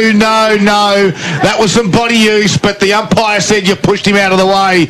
And Jack Hume will have a shot for goal. I've just felt Max Linton use the body nicely there, Wade. No, I don't think so, Daryl. I think it was in the back. I like your optimism, but no, I don't think it was Max, was it? It was Archie. Was it Archie Grant? 24, possibly. Max is arguing. Yeah, well, he does that. Yep. So Jack Hume will have it. They've got 2 in this quarter. The margin currently sits at 17 points. They've missed a few as well. This one on a slightish angle from 20 metres out, and he pokes at this one, and Aaron Hilberg had the chance to mark that one, and I think it was a double touch, which was over the line for a boundary throw-in. Yeah, you wouldn't say that too often. 20 metres out and go straight across the goal face into the other pocket. Ball comes back into the field of play. Musil tapped it nicely down to Grant. His kick goes towards centre-half back area. Noblet waits for it. It bounces over his head as Turton will able to run onto this for the Leongatha side. Noblet comes again. Campbell did well with a nice handle to Noblet. Now across to Brandon McDonald. He barrels one inside forward 50. There's one player in there, and he dropped the mark, did Forrester. Cody McDonald's quick. He's able to swoop on it. Couldn't quite get a handle, though. Cameron Stone was there now. Gathers it. Tried to get a handball out to a teammate in Nash. They kick it on. Turton just belted it on the ground, and Carlson said, "Oh, grab it, put it back inside forward 50. It gets to the back. Hillier's there. He's got a little bit of space on Westaway. He's probably got the agility as well. Can he get around him? Left, right, back to the left. Now he's put to left foot kick, lands in the goal line. Sorry, the top of the square, and Brandon McDonald slides down and takes the mark. Well, they've paid the mark, and Hillier plays on. Snaps around the body, and he played on too quickly, did he? Yeah, really needed to capitalise there, the Tigers. Did he just panic in that? He had the perfect time to take his time. He was only 15 metres out.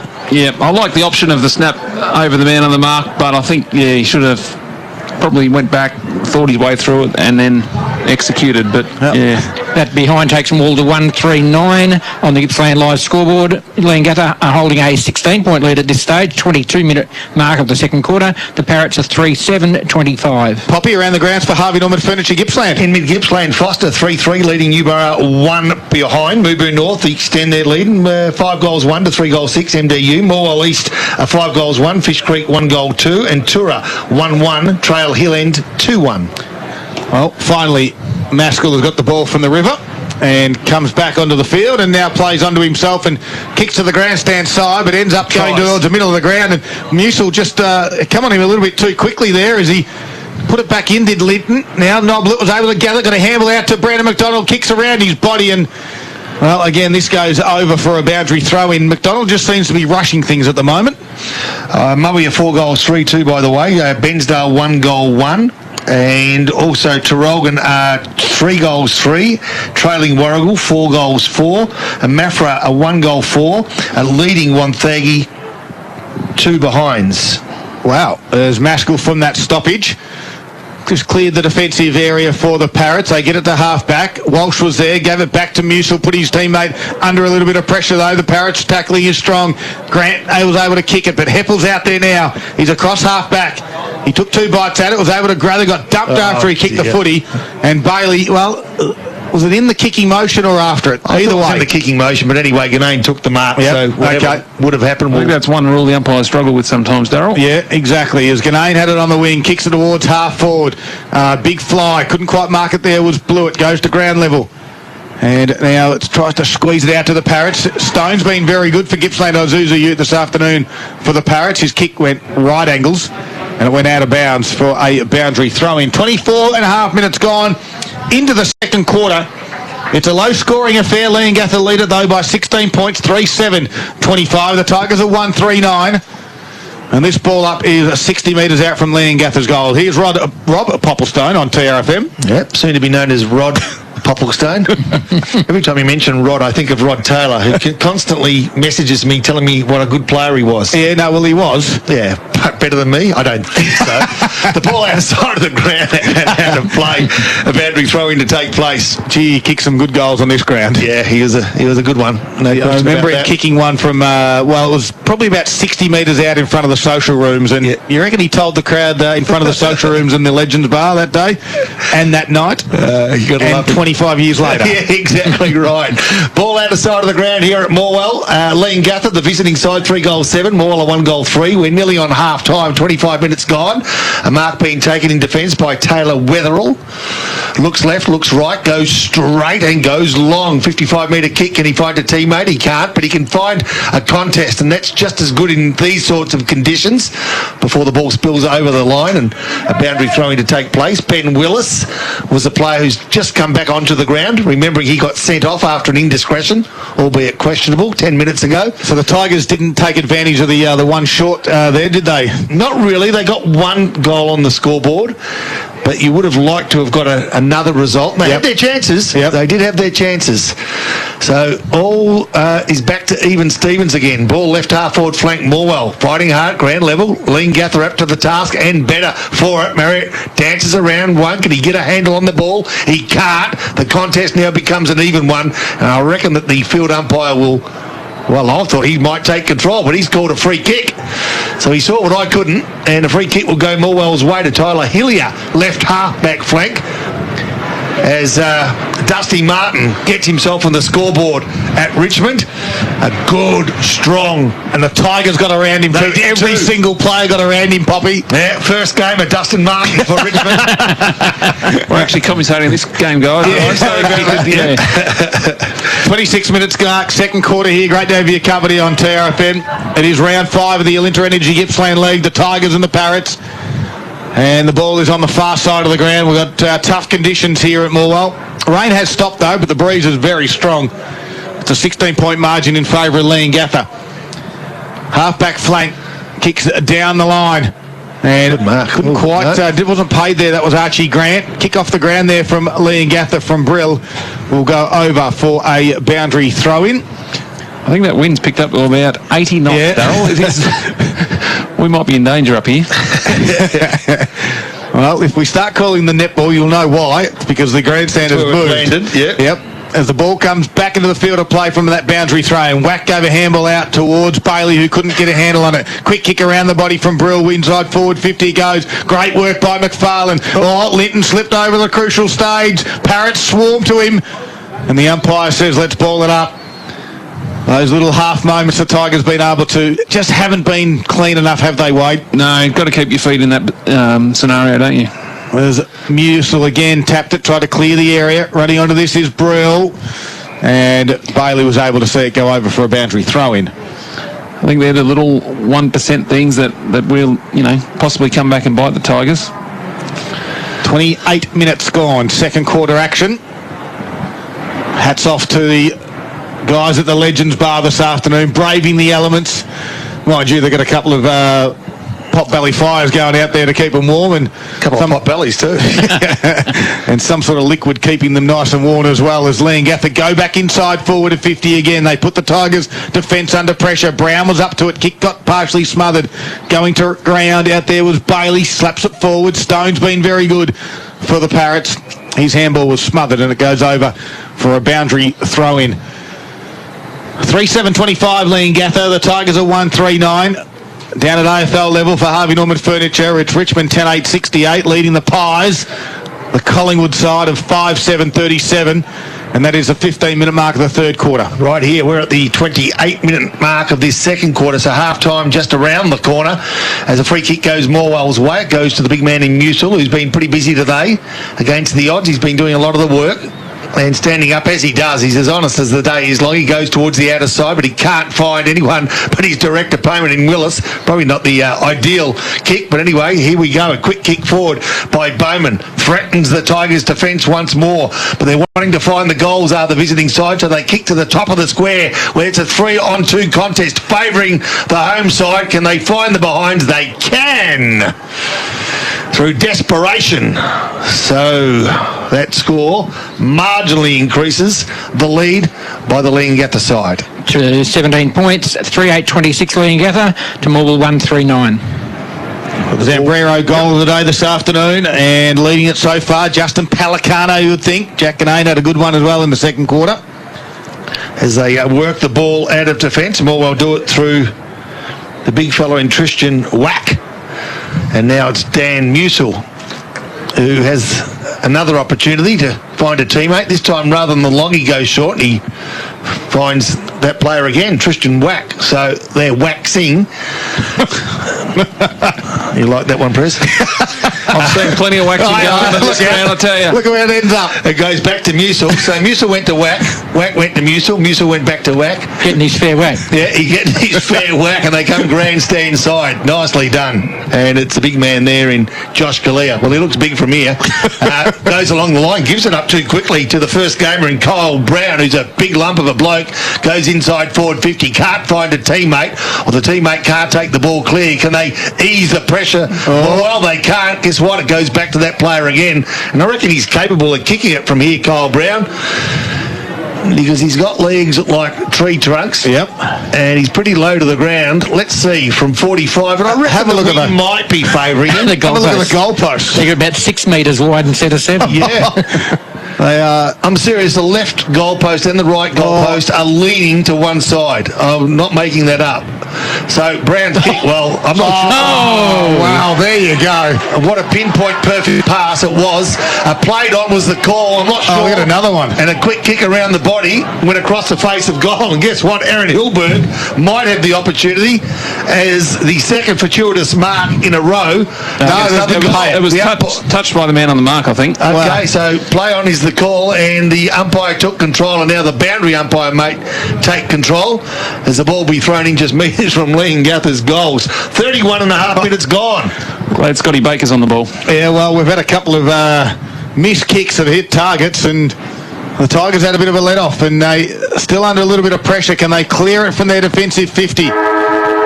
Not in time. Well, maybe the siren did help them in the end. It was 2 goals to kick-start the second quarter through Ganane and Pelicano, and the Tigers got one back where Big Ben Willis got sent off for a little indiscretion. And it's the Parrots leading, though, by 17 points at half-time. Tough conditions, as we've said all afternoon. Leongatha 3-8-26. The Tigers 1-3-9.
and Bensdale. Pretty tricky conditions, I'd suggest, maybe. Mowing 6 goals 7 and Bensdale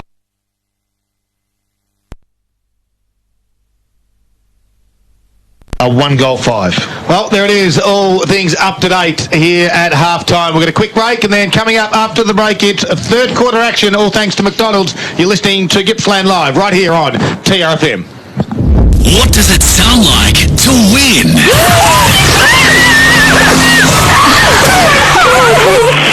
Better practice your winning scream.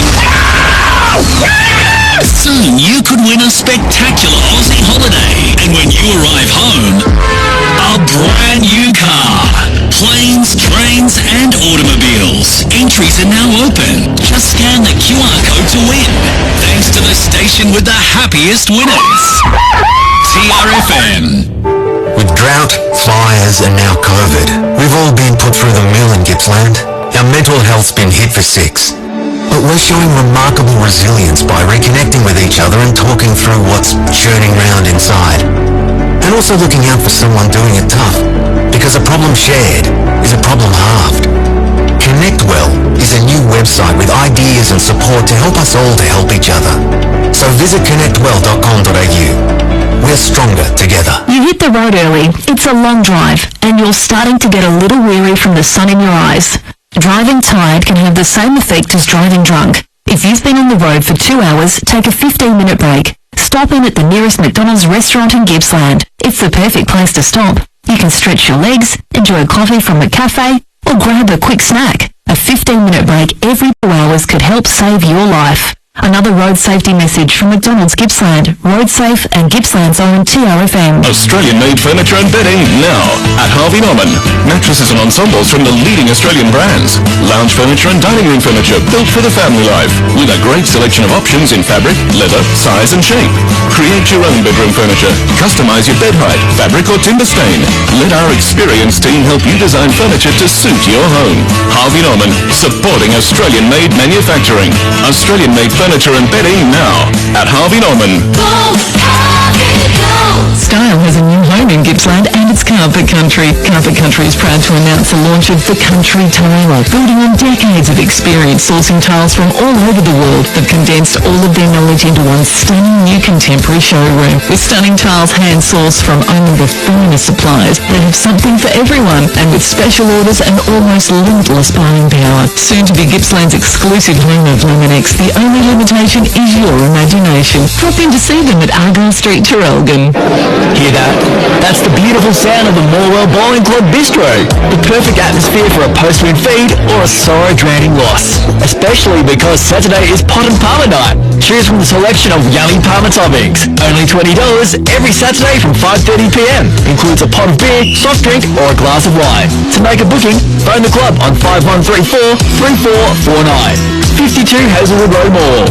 Visit the website morwellbowls.com.au for other specials during the week. G'day, can I help you? Yes, I hope so. I'm digging a trench in our backyard, so I need one of those machines that goes cook.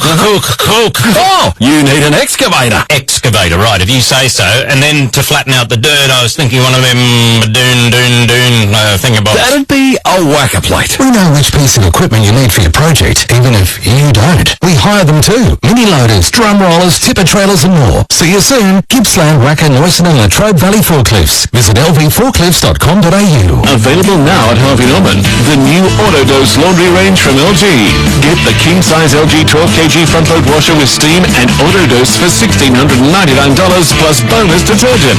Or shop the stylish new top-load range from Westinghouse. The 8kg washer with toughened glass lid, only $899 plus bonus gift card. Or scoop an exclusive deal on the LG stainless dishwasher with steam, only $1,099. See your home appliance specialists now at Harvey Norman. Earn points with every McCafe coffee run with My Macca's Rewards. Gippsland Live on TRFM. This is the third quarter.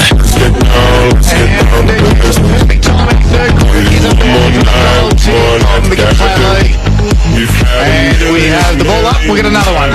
Umpire gets it back up into the field of play. Musil got a handle on it. Coming off the line, there was McAuliffe. Big don't argue on Heppel. Got a handball out wide. The runner is Jacobson. Does it sit for him? It doesn't matter. He's got a fair bit of time, and he needed it in the end. It took a little while for him to gather it, and his chip just picked off, though, by Heppel, who dropped the mark he should have taken. Tried to tap to a teammate. Heppel ends up getting it back. There's no problem with Heppel. He's had a couple of touches early. His kick goes, and it travels 50 metres, goes out of bounds on the far wing. 43 seconds in the margin. Half-time, 17 points in favour of Leongatha. Here's Rob Popperstone. So the outer side of the ground of a wet and windy Morwell ground. The Leongatha side, unbeaten to date this year. Threatened a couple of times, but have stood up. Threatened again today. Let's see what they might do in what they call the Premiership quarter. Morwell kicking to the left of your radio and do so right now. Threaten their forward 50. Can they keep the ball in play? They do. A nice little clever tap behind the head. Couldn't find a teammate. In fact, the boundary umpire now will come in and throw this one back in. Round about the forward 50 boundary line intersection, far side of the ground. Morwell kicking to the town end of their home ground. Can they threaten the goals? They can't. They've been pretty good at keeping the ball in the area, and they're trying to do that right now, and they do it. Free kick. The field umpire will come in and pay the free kick. It'll go Morwell's way, the way of James Jacobson. Kicks to the top of the square. They need a winner right here. Can they find it? They can't. The ball bounces around 3 or 4 players, and eventually it's Leongatha that ease the pressure. Kick towards the outer side. The race is on, and all players, including Pelicano, who was coming in late, are beaten to the ball by the boundary. Certainly worked that well, Leongatha, to get that out of the 50. Punch from behind, handball out, and they're back on the wing. 2 ruckmen will do battle again. Willis and Musil. It's been a good battle this afternoon for Gippsland Isuzu Ute. Prez has just shown me the weather. 11 degrees, feels like 5. It feels like a 3 in this commentary box as well. Riley Lopez was able to win it and just gain a little bit of meterage by a quick kick to centre half forward for the Tigers. Gets to the top of the 50 in the end. Cameron Stone's been good. So Zach Carlson for the Tigers. Gets a handball out to Riley Lopez. Gets boot the ball. Top of the square it goes. 1-on-1. Does it get to the back? Burden's there. Kicks off the ground. 2 metres out for goal. It's another behind, though, for the Tigers. Taking Maul to 1-4-10. We're coming up to the 3-minute mark of the third quarter. 1-4-10 Maul, 3-8-26 Leongatha. And that's on the McDonald's Gippsland scoreboard. Maskell for the Parrots out of full back. Kicks it towards the grandstand. Beautiful kick. Hume just dropped the mark, though. Just went a little bit relaxed, and he's not happy with himself, Pop.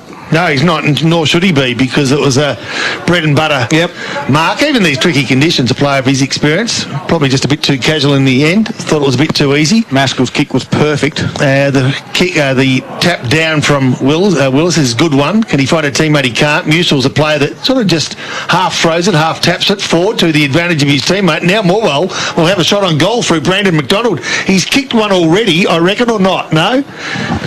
Is Brandon McAuliffe? Correct.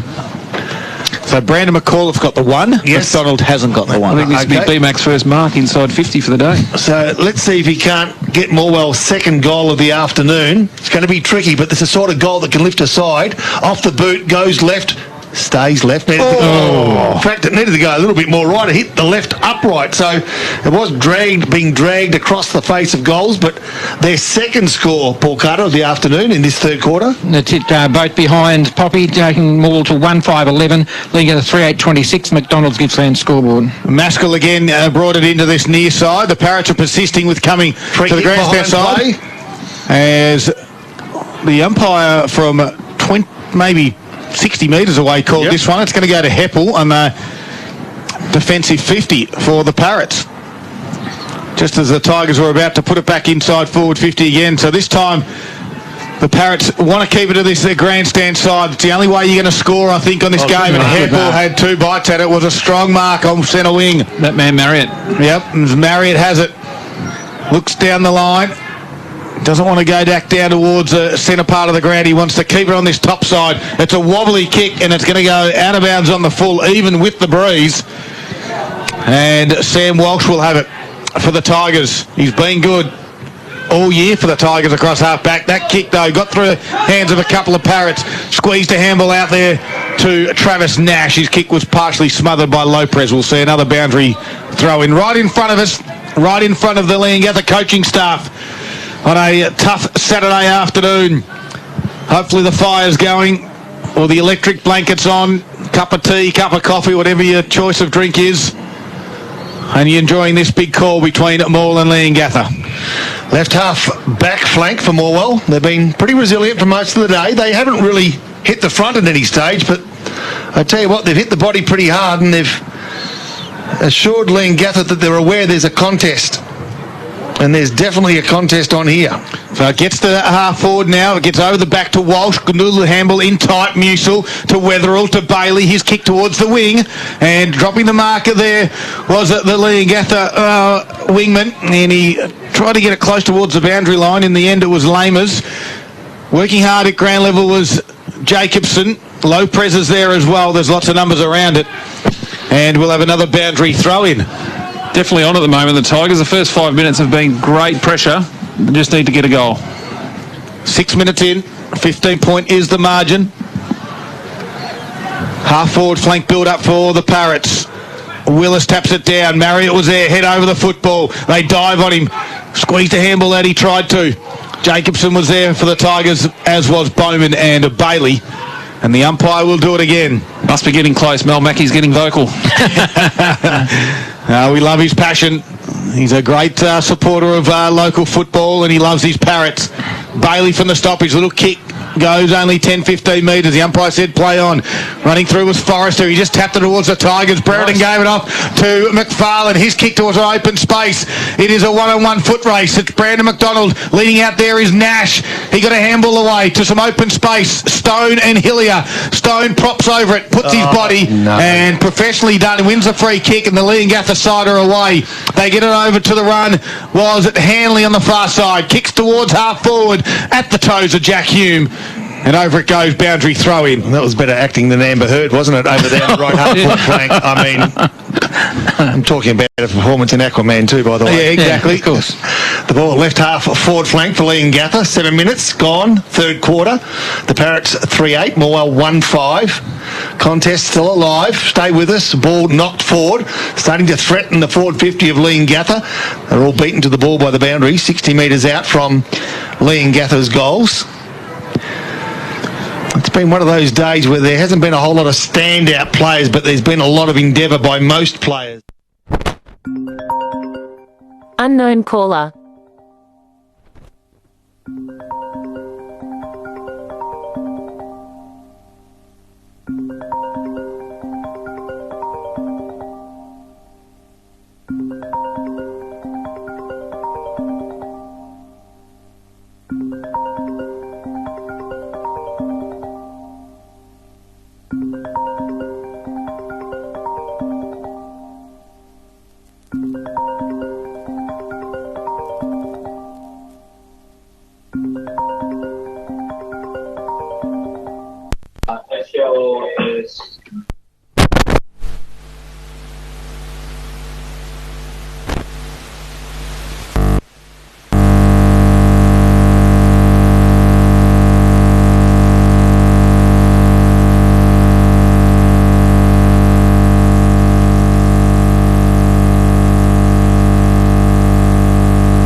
advantage in the quarter, coming at the 11-minute mark of this third quarter. McDonald's Gippsland scoreboard finds Leongatha with a 21-point advantage, 4-8-32 to Moores 1-5-11. They are big moments in the game, and they all thanks to Morwell Bowling Club this afternoon. Pot and Palmer night every Saturday from 5:30pm, only $20. And big moments like that in a low-scoring affair when the margin gets out to a game-high 21 in tough trying conditions make it hard. And Max Linton, of course, took the ball cleanly above the head, whereas he dropped one or two in that first quarter. And he gets the opportunity, takes a good strong mark, and through no fault of his own, has to give the ball up again. Exactly right, and the Tigers need to put that behind them now as this Leongatha side look to really put their foot down. They're an experienced side. They've got a number of players out. They've had a tough time on the week with health and illness, and they still find themselves 21 points in front. The Tigers need to respond. Kicked off the ground by Vanderplate. We haven't called his name too many times this afternoon. Tyler Brown was there for the Tigers. Goes to centre half back now, where Wetherill had to stop the ball going the other direction, although Brill was able to pick it up, kick it inside forward 50. Linton attacks it, gathers it and just barrels it towards the boundary line. It might work. Hillier's there. Quick handball off as Heppel put down Hillier, their best of mates, and they don't care about it today. It gets to the wing. McDonald's there on Forrester. So's Brandon McDonald. Strong tackle by Kyle Brown. And we'll see a boundary throw in and a good little battle there. Aaron Heppel just gave Tyler Hillier. Unknown caller.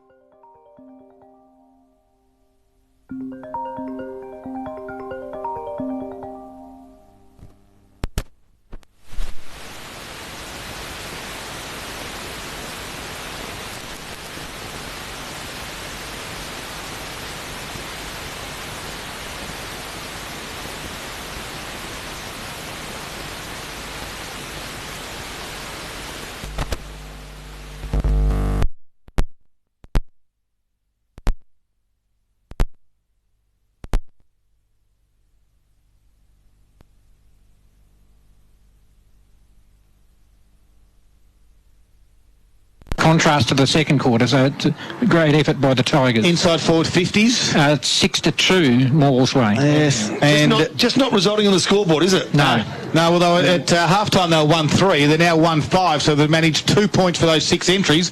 How many entries for Leongatha, sorry, Paul? Two, and they have kicked one goal. So it's a game of inches, and it's a game of scoring 6 points. Can the Tigers get something from this stoppage? Cody McDonald put on a tackle on Jacob Lamers, and we'll have another stoppage 35 metres around from the Tigers' goal. Brereton does a ruck duty against Pelicano, so Pelicano wins it down to, it was Forrester. A quick kick comes out of the defence from the Parrots. Willis was the target. Humes there as well, trying to do some roving work. Ball goes to ground, crashed his way through, was Ganane. He does well with the big strong body. Now Willis took on 1 and 2 tacklers, and the umpire's quick with a whistle and says, my ball. And we'll have a ball up, 14, make it 15 minutes gone. Third quarter action, all thanks to McDonald's. Willis just got his leg impeded on. No, it was Pelicano getting his leg impeded. They said it was a knee or a kick of some sort of free kick. Goes to Pelicano. And he gets it towards inside forward 50. Brown stands in the way of the leading Hume. Couldn't mark it. Hume then under a little bit of pressure to try to squeeze a handball out. He goes again, does Jack Hume. Brown was at ground level. Wetherill flicks it out to McDonald, out to Carlson, who just ran past it. Hanley was able to gather it and get it back inside forward 50 for the Parrots. Head over the football was Gallier. No free kick. Play on to the umpire. Wetherill, though, grabbed it, cleared it out and goes towards Campbell. Couldn't quite mark. Bowman's out there for the Parrots. Prop stops, gets pushed in the back. Umpire says play on. Now they're away, the Tigers, although they fumble again. Carlson's dropped it 2 times in a row, and the Parrots will go forward again. Through this time it looked to be Hume. Out there though was Brown. And Brown gives it up and gets held with the ball gets held without the ball. And Cohen Campbell will now get the free kick. In fact, it'll be Tyler Brown that it comes back to get the free kick. Just short of left half back, goes inboard, finds the big fella Max Linton, and this time they change direction. They do it nicely. Josh Gallier's got a bit of room to move, just needs to pop it to the advantage of his teammate and finds that teammate. And off they go again, McAuliffe. And he's got one inside forward 50 who can take a good strong mark. Noblet's on. I reckon he can turn and go, but he turns, stops, props to McDonald, and he kicks long. It's a nice kick off the boot. It's gone all the way. Do you mind? The Tigers are back. They are back, and that's all about reward for effort, I guess. Brandon McAuliffe, I guess, in the last 4 or 5 minutes has had probably 5 possessions, a couple of clearances, really set that goal up well. And that second goal has come at the 17-minute mark of the third quarter and gets Morwell to within 15 points of Leongatha. They've had a great effort, Morwell, for not a lot of reward this quarter. The Tigers have gone to 2-5-17, trailing Leongatha 4-8-32, and all that on the McDonald's Gippsland scoreboard. Well, McDonald put his claim for a Zambrero goal of the day contender. Don't forget the new Big Burrito's back for a limited time only at Zambrero Terrelgan, and well, the Tigers close. It's down to 15 points now. And they've had all the play in this third quarter. They're making a bit of a run at it of the Parrots, the undefeated Parrots as it stands, as Willis and Musil do battle. Willis got a foot on it. Jacobson came off the wing and able to win it across the back and kick it around his body towards half forward. Maskell's there, got ran down from behind. Ball now in dispute. There's Cohen Campbell for the Tigers, dancing around a couple, gets a handball out to Whack. He handballs over his shoulder. Hillier with some good little body work. He's got a low centre of gravity, gives it to Campbell. Chiseling kick inboard. Although Maskell dropped the mark he should have taken, McDonald crashed his way through, and that's holding the football, and you've got to give him the first option. Yeah, I think B-Mac, he really needs to give that handball up. Obviously, he's a full forward, loves to kick goals, but you can't do it every possession. The U-turns just don't work at this level. The pressure comes, and on a day like today, Poppy, when you crash through and you lose a footy, it's holding the ball every day of the week. As Hilberg marks it for the Parrots across half-back. Takes his time, kicks towards half forward. The target will be Ganane. He's 4 deep though. He allows Musil to get out of the back, but Musil coughed it up and gave it to Hanley. He squeezed a handball across to Marriott. He's got a bit of room at half forward. They got one inside forward 50. It's 1-on-1, and it's going to be Mason McGannon and Jacobson. And Jacobson did really well. They put a strong tackle on Heppel. They work hard. Is Riley low press at ground level? McGannon's working again. Couldn't quite get a handball out. The Tigers are under pressure. Marriott stood up in the tackle as he does.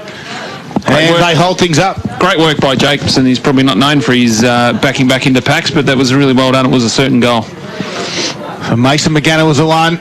We've got a stoppage for the Parrots inside their forward 50 by 15 points. Tapped it out. Hanley's been good in his first senior game. Strong tackle by Brown. And we'll do it again. 19 minutes travelled. Third quarter action on the McDonald's Gippsland scoreboard. Don't forget, Macca's rewards have arrived.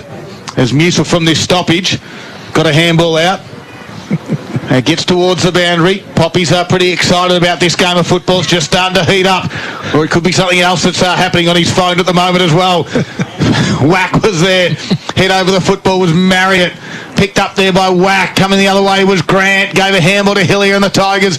Well, Hillier tried the barrel, and I don't know if it's going to work. It might. Big, strong contest on the wing. Kick. No paid. Maskell now has it. He's going to put it back inside forward 50 for Leongatha. Musil goes back. 1-2. Effort was fantastic.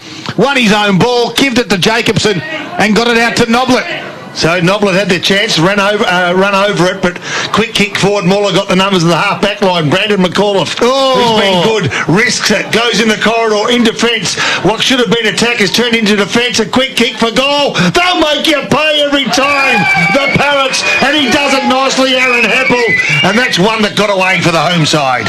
Yeah, that was Brandon McAuliffe again, had the possession, did go inboard, risky kick, didn't come off, and yeah, it's gone straight back over his head for a goal.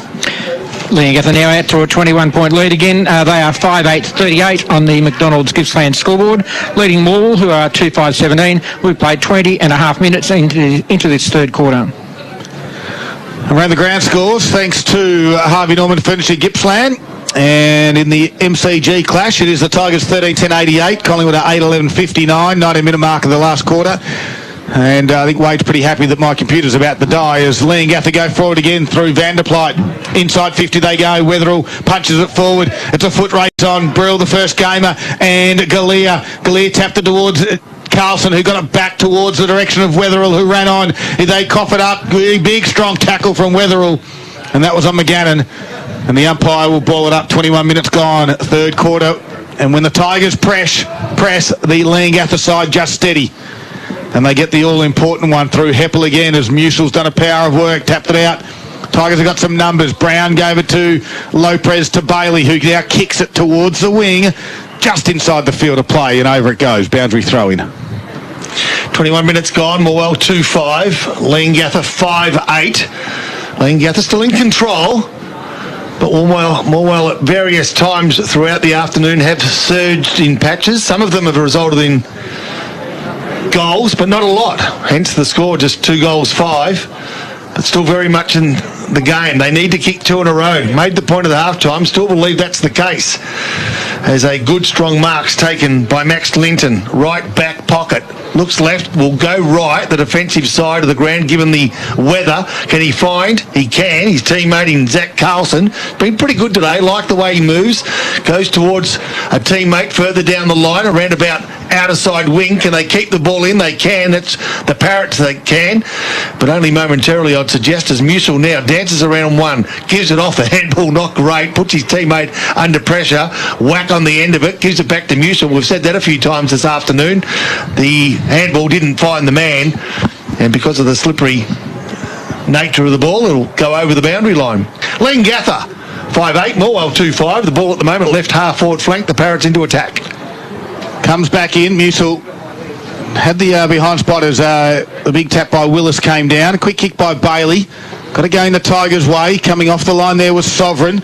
Working hard now, Turton for the Parrots, although he was disposed of it there, and then he put on a strong tackle, and they said holding the man. I'm pretty sure that McAuliffe had the footy, and he tried to look for the 50 as well, so McAuliffe has it. It's too far out to score. He's at least 2 kicks away from having a shot. The Tigers, they go short to Riley Lopez. Still another kick before they enter their forward 50, the Tigers. Now it just goes in. It's a shallow entry. Palicano came over the top. Campbell's front and square. Couldn't get a handle on it. Palicano tried to crash his way through, and eventually just gets the footy going his way. Ganane's up there as well, so the big strong bodies of Leongatha, but somehow the Tigers win it. Gave it back to Brown. His kick goes inside. Maskell will mark on his chest. You can't leave that man on his own in defensive 50. And he plays on now and clears it out towards the grandstand side, towards Marriott. Good spoil by Brown, though. Got it back to the top of the 50. Westaway's kick was picked up by Cody McDonald. He swings around. Right foot, scrubby little kick. Maskell's back there as well. He just got driven into the ground. The umpire said, well, have it. No free kick, I'll do it. Well, they've let the ball or the play go a few times today, and the tricky conditions make effective tackling and other parts of the game hard, but couple have gone missing in the last 5 minutes, I thought. The ball still smack bang in front of Morwell's goals and 30 metres from them. The home side trail by 21 points. They need to be closer than that going into the last quarter, but it's going to be hard work, no question. As Leongatha again try to come out of defence. Taken high. The umpire says yes, so the free kick will go the visitors' way. And let's see what they can do with it. They'll go towards the outer side of the ground. They've got a little bit of room to wiggle now, have the Parrots. From defensive 50, they'll come inboard. And that'll be to Little John. I wasn't stuttering. No. He's just little, and he's named Little John. To Westaway. He does. Who was west of him. And he comes inside the corridor. Risky move, but good kick. They are good kicks under pressure, aren't they? Hilberg gets on the end of it. Now that's what happens. Yep, they've opened up the grandstand side for themselves, and they've got room to run, and they're going to do that right now through Cameron Stone, who finds Palicano, who's ran from 55 metres away to grab that ball. So he's really worked hard to get an easy possession. That's the way it works. Palicano's kick's not great, and a nice mark too, taken by Berkeley McFarlane. Defensive 50, and eases the pressure. He's got Musil to his left. He doesn't choose that option. He goes short, finds Laprise, who's just out of their defensive 50. The scoreboard at his back. Repeating, Leongatha 5-8, Morwell 2-5. He gives ground, keeps possession, and guess what? McFarlane gives it up. Or does he? No. Luckily, Morwell grabbed the kick and kicked towards the wing. They've got players on the ground, taken high, play on to call. And Palicano, as he does, likes to go hard. The umpire says no free kick, I'll ball it up. Palicano says what? Yep. That was a free kick, definitely up. Yeah. He didn't really say that, but I reckon he was surprised there was no kick given away. Palicano wanted to take the man again, but he was stopped by the boundary fence. So a boundary throw in to take place. Grandstand side in front of our TRFM commentary position. Prez's doing special comments. Scud's calling. Paul Cart's doing what he does best, doing the stats. What are you doing, Pop? Not a lot. Just about to pass the ball off to you as Leangatha will get the free kick. All right, through Bowman. 26-minute mark of the third quarter. Margin sits at 21 points for the Parrots. You are listening to Gippsland Live on TRFM. All thanks to Harvey Norman Electrical Gippsland. Don't forget Mother's Day. And again, they play on and a big hit on centre wing. And they've caught it downfield as Brereton and Bowman. Well, you take on Bowman. And he is a big, big boy. And is it McDonald? I think it might be McDonald. Was it in the end? But it was a downfield decision. And it will go to Aaron Hilberg. It was a split second, wasn't it? Yep, and they don't call play on, and I think that's what caused the confusion because they had to take the other guy coming the other way. As Aaron Hilberg unloads from 55. Hits the upright. 27 and a half minutes. Happened a few times today, isn't it? They just forget to call the play on, wait, and then all of a sudden someone comes from the other direction and bang, downfield. Yeah, I'm sure Brad Burton's breathed a sigh of relief there because it hit the post. Yeah. So McDonald now on the centre wing as he takes it 2-3 bites, no foul paid, and then Palicano comes in strong on him after he cleaned up his teammate in Bowman a couple of minutes ago. As we've got a ball up now, Palicano will do it up against Musil. Hit it down to McFarlane, who handballed over the top, and Jacobson was able to see it go over in front of Sovereign. Next 5 minutes or couple of minutes will be interesting because it's sort of plateaued out a little bit in the last couple of minutes. Yep. Pelicano's keen for it to fire up though. He just wants to hit a body. If he gets half a chance of be doing just that, as will this bloke Marriott, who he went searching for but couldn't get past Zach Carlson, who read the play nicely, cut it off momentarily. Marriott has another go, and now we've opened one up, and here we go. Nice kick from Mason McGannon at goal. Guess what? Gets a goal. Guess what? Leangatha extend their lead at the 28.5-minute mark of the third quarter. Yeah, look, just great setup by Leangatha to have that man sitting out the back, top of the 50. Maul, you know, the Cody McDonald sort of got sucked into the play, handball straight over the top of him, goal. Can't afford to do that too often. And we're out to a match high of a match high lead of 28 points to Leangatha, right on the three-quarter time siren, I would expect. 6-9-45 on the McDonald's Gippsland scoreboard to Morwell 2-5-17. All single goal scorers this afternoon for both sides, and Mason McGannon joins the party. Goals today brought to you by Zambrero's Terrelgan. As Paul Carter said, we're closing in on three-quarter time. The Tigers have been gallant. Just haven't been efficient enough going through the midfield, through their forward 50, as Bowman wrapped up in a Musil tackle. And we'll do it again in the middle of the ground. So Musil and Pelicano go at it. This time Pelicano in the front spot tapped it down. The strength of Leangatha in that midfield has been the worry all afternoon. They've done it again. Heppel squeezed a handball out towards Marriott. Couldn't get a handle on it. Stone goes to ground. And umpire will ball it up. As it really starts to get dark and gloomy here at Morwell. Rain just holding off for the moment. We have had rain this afternoon though. There's Jacobson in the front spot. And we'll have another stoppage ticking over to about 30 minutes in this third quarter. Breeze still a heavy factor in the game. Pushing from the grandstand side across towards the netball courts as Bowman from the stoppage kicked around his body. Forward line was Willis, tapped it nicely to Mason McGannon. He's got some wheels, gets around Walsh, comes back in, ball with a handball. It was smothered though. Tyler Brown's there for the Tigers. Got it out towards Musil. Helping out was Riley Lopez to McFarlane. Now out to Bailey, his handball. Back to Boyd, to Tyler Brown. And his kick nicely done down the line. And he finds Lachlan McDonald. He's on half-back, though. He kicks down the line. The Breeze takes it out of bounds on the full. Pop? Yeah, disappointing after a nice little passage of play by the Tigers. Quick hands under pressure from defence. Worked their way through the web of the Parrots pushing forward. And unfortunately, that finish wasn't as good as it should have been as they go forward now, Leangatha, towards Pelicano, who's just outside their forward 50. They've also got numbers at ground level, and that's where they've won the ball too. Can they find their way into the forward 50? They can't. Morwell standing up nicely, and eventually the umpire says, free kick. You made no attempt to get rid of it, so the free kick will go the way of Boyd Bailey. Kent kick for the quarter. So Boyd Bailey's been busy, and He'll kick from defensive 50 towards right half forward flank. They're outnumbered 3-1 Morwell, but they've managed to keep themselves in the contest. Now a kick off the ground. The race is on and pace is needed just as the siren goes. Morwell will going to surge, but they'll have to wait a few minutes before they go in the final quarter of the match of the day here at Morwell's home ground. Leongatha 6-9-45. The Tigers are 2-5-17. It's a margin of 28 points at three-quarter time. It's Gippsland Live.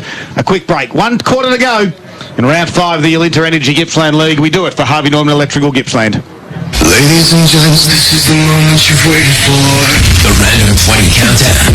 Counting down the 20 biggest hits in no particular order. Yes, people, it's Tom Redden. Hey guys, this is just Malboy. Hey, it's your boy Joel Curry. What up, people? It's Jason Derulo, and you're hanging out with Mikey.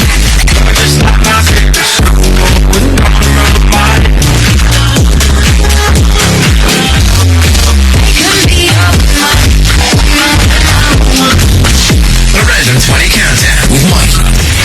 Weeknights from 7 on TRFM. You hit the road early, it's a long drive, and you're starting to get a little weary from the sun in your eyes. Driving tired can have the same effect as driving drunk. If you've been on the road for 2 hours, take a 15-minute break. Stop in at the nearest McDonald's restaurant in Gippsland. It's the perfect place to stop. You can stretch your legs, enjoy a coffee from the cafe, or grab a quick snack. A 15-minute break every 2 hours could help save your life. Another road safety message from McDonald's Gippsland. Road safe and Gippsland's own TRFM. Hi, I'm Rosie from Virtue Homes. Are you thinking of building in 2022? I'm Tanya, and we are so excited to tell you that we have won the Victorian Display Home of the Year. The Acura 38 Display Home is located at Copelands Road, Warragul, and is still open for viewing. We also now have our first nomination for Master Builders Australia. Keep an eye out in 2022. Our display homes in Terrelgan and Warragul will be open Wednesday to Sunday, 11 till 4. So come and be inspired. Virtue Homes, CDBU 48113. Get into group fitness at Latrobe Leisure and Gippsland Regional Aquatic Centre with no joining fee and no membership fees until June. Be in the first 100 people to get in the group with a gold membership and receive a free welcome pack worth over $130. With a wide range of classes, group fitness could be the next step in reaching your goals for 2022. What are you waiting for? Get in the group now at latrobe.vic.gov.au/get in the group. Australian-made furniture and bedding now at Harvey Norman. Mattresses and ensembles from the leading Australian brands. Lounge furniture and dining room furniture built for the family life with a great selection of options in fabric, leather, size and shape. Create your own bedroom furniture. Customize your bed height, fabric or timber stain. Let our experienced team help you design furniture to suit your home. Harvey Norman, supporting Australian-made manufacturing. Australian-made furniture and bedding now at Harvey Norman. G'day, can I help you? Yes, I hope so. I'm digging a trench in our backyard, so I need one of those machines that goes Oh, you need an excavator. Excavator, right, if you say so. And then to flatten out the dirt, I was thinking one of them thingamabobs. That'd be a whacker plate. We know which piece of equipment you need for your project, even if you don't. We hire them too. Mini loaders, drum rollers, tipper trailers and more. See you soon. Gippsland, Wacker, Noyson and Latrobe Valley Forklifts. Visit lvforklifts.com.au. Hi, Stuart from Bensdale Mazda here. We currently have a great range of brand new Mazda CX-5 Max Sports in stock and ready for you to drive away. The Mazda CX-5 Max Sport is currently my favourite SUV on the market, and it comes with heaps of trimmings like blind spot monitoring and dual zone climate control. So, if you're in the market for a mid-size SUV and you need it or even just want it straight away, then come on in and see me and the team at Bensdale Mazda, LMCT 12165. Style has a new home in Gippsland and it's Carpet Country. Carpet Country is proud to announce the launch of the Country Tiler. Building on decades of experience sourcing tiles from all over the world, they've condensed all of their knowledge into one stunning new contemporary showroom. With stunning tiles hand-sourced from only the finest suppliers, they have something for everyone. And with special orders and almost limitless buying power. Soon to be Gippsland's exclusive home of Luminex, the only limitation is your imagination. Drop in to see them at Argyle Street, Terrelgan. Now, a look at the quarter highlights. Gippsland Live on TRFM. Guess what? You get the one get second chance. A good goal for Leongatha, and that could be the one that sucks the enthusiasm out of Morwell side press. Turns, stops, drops to McDonald, and he kicks one. It's a nice kick off the front. It's gone on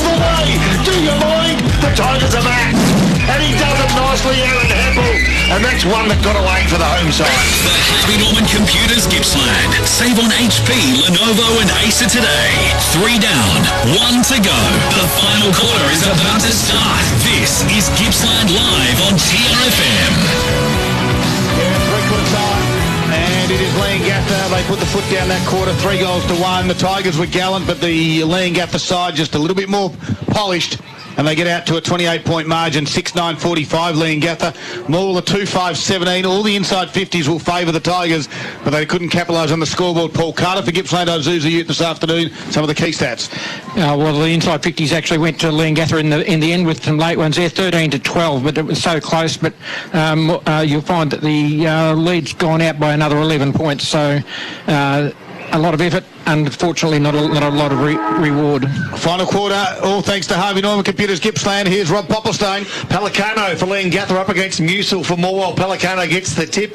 Guess what? Musil gets the first kick, doesn't make the most of it. Marriott comes in. Big body tries to bustle his way through a pack of Morwell players. Musil, well, he didn't kick it. He needed forward. And it didn't, they needed to go forward, but not that way. As Pelicano picks up the ball, threatens the half-forward line, overrunning it, and then picking it up nicely nicely done. Bailey was a McFarlane who over the top, inside forward 50, rode nicely. They just need to go over the top. This would be a dream start. And guess what? They've played on, put themselves under pressure, and missed the unmissable goal. And that is not what you want to see in the opening minute of the final quarter. No, I think Brad Burton just needed to take that ball, go back and put it through. 2-6-18 Morwell. They are trailing by 27 points on the Harvey Norman Computers scoreboard. Leongatha 6-9-45. 1 minute played last quarter. Well, they made a meal of that one, did the Tigers, and it just what they sort of needed as well, as Maskell will bring it back into play for the Parrots. A nice kick to Bowman. And I don't know how you do that in tough winning conditions like today, but he is all class back there, is Maskell. Bowman now kicks to the wing. Pelicano put one hand up. He was able to gather at ground level. After Forrester, he's kicked down towards half forward. One-on-one contest. Human Linton. Good work by Brown to handle well. It went for Wetherill, but he said, I'll do it myself. And then gathered it and now kicked to Galea. On the half-back flank for the Tigers, they need to start taking some risks. You'd think that they'd want to play this side of the ground as much as possible. They get to the wing, but Pelicano was there. Good contest by Noblet. Whack was there, got to boot the ball. Tried to crash through there was Heppel. And not going anywhere. We'll have a ball up. That was Maskell, sorry. Right on centre wing. 2 minutes into this final quarter.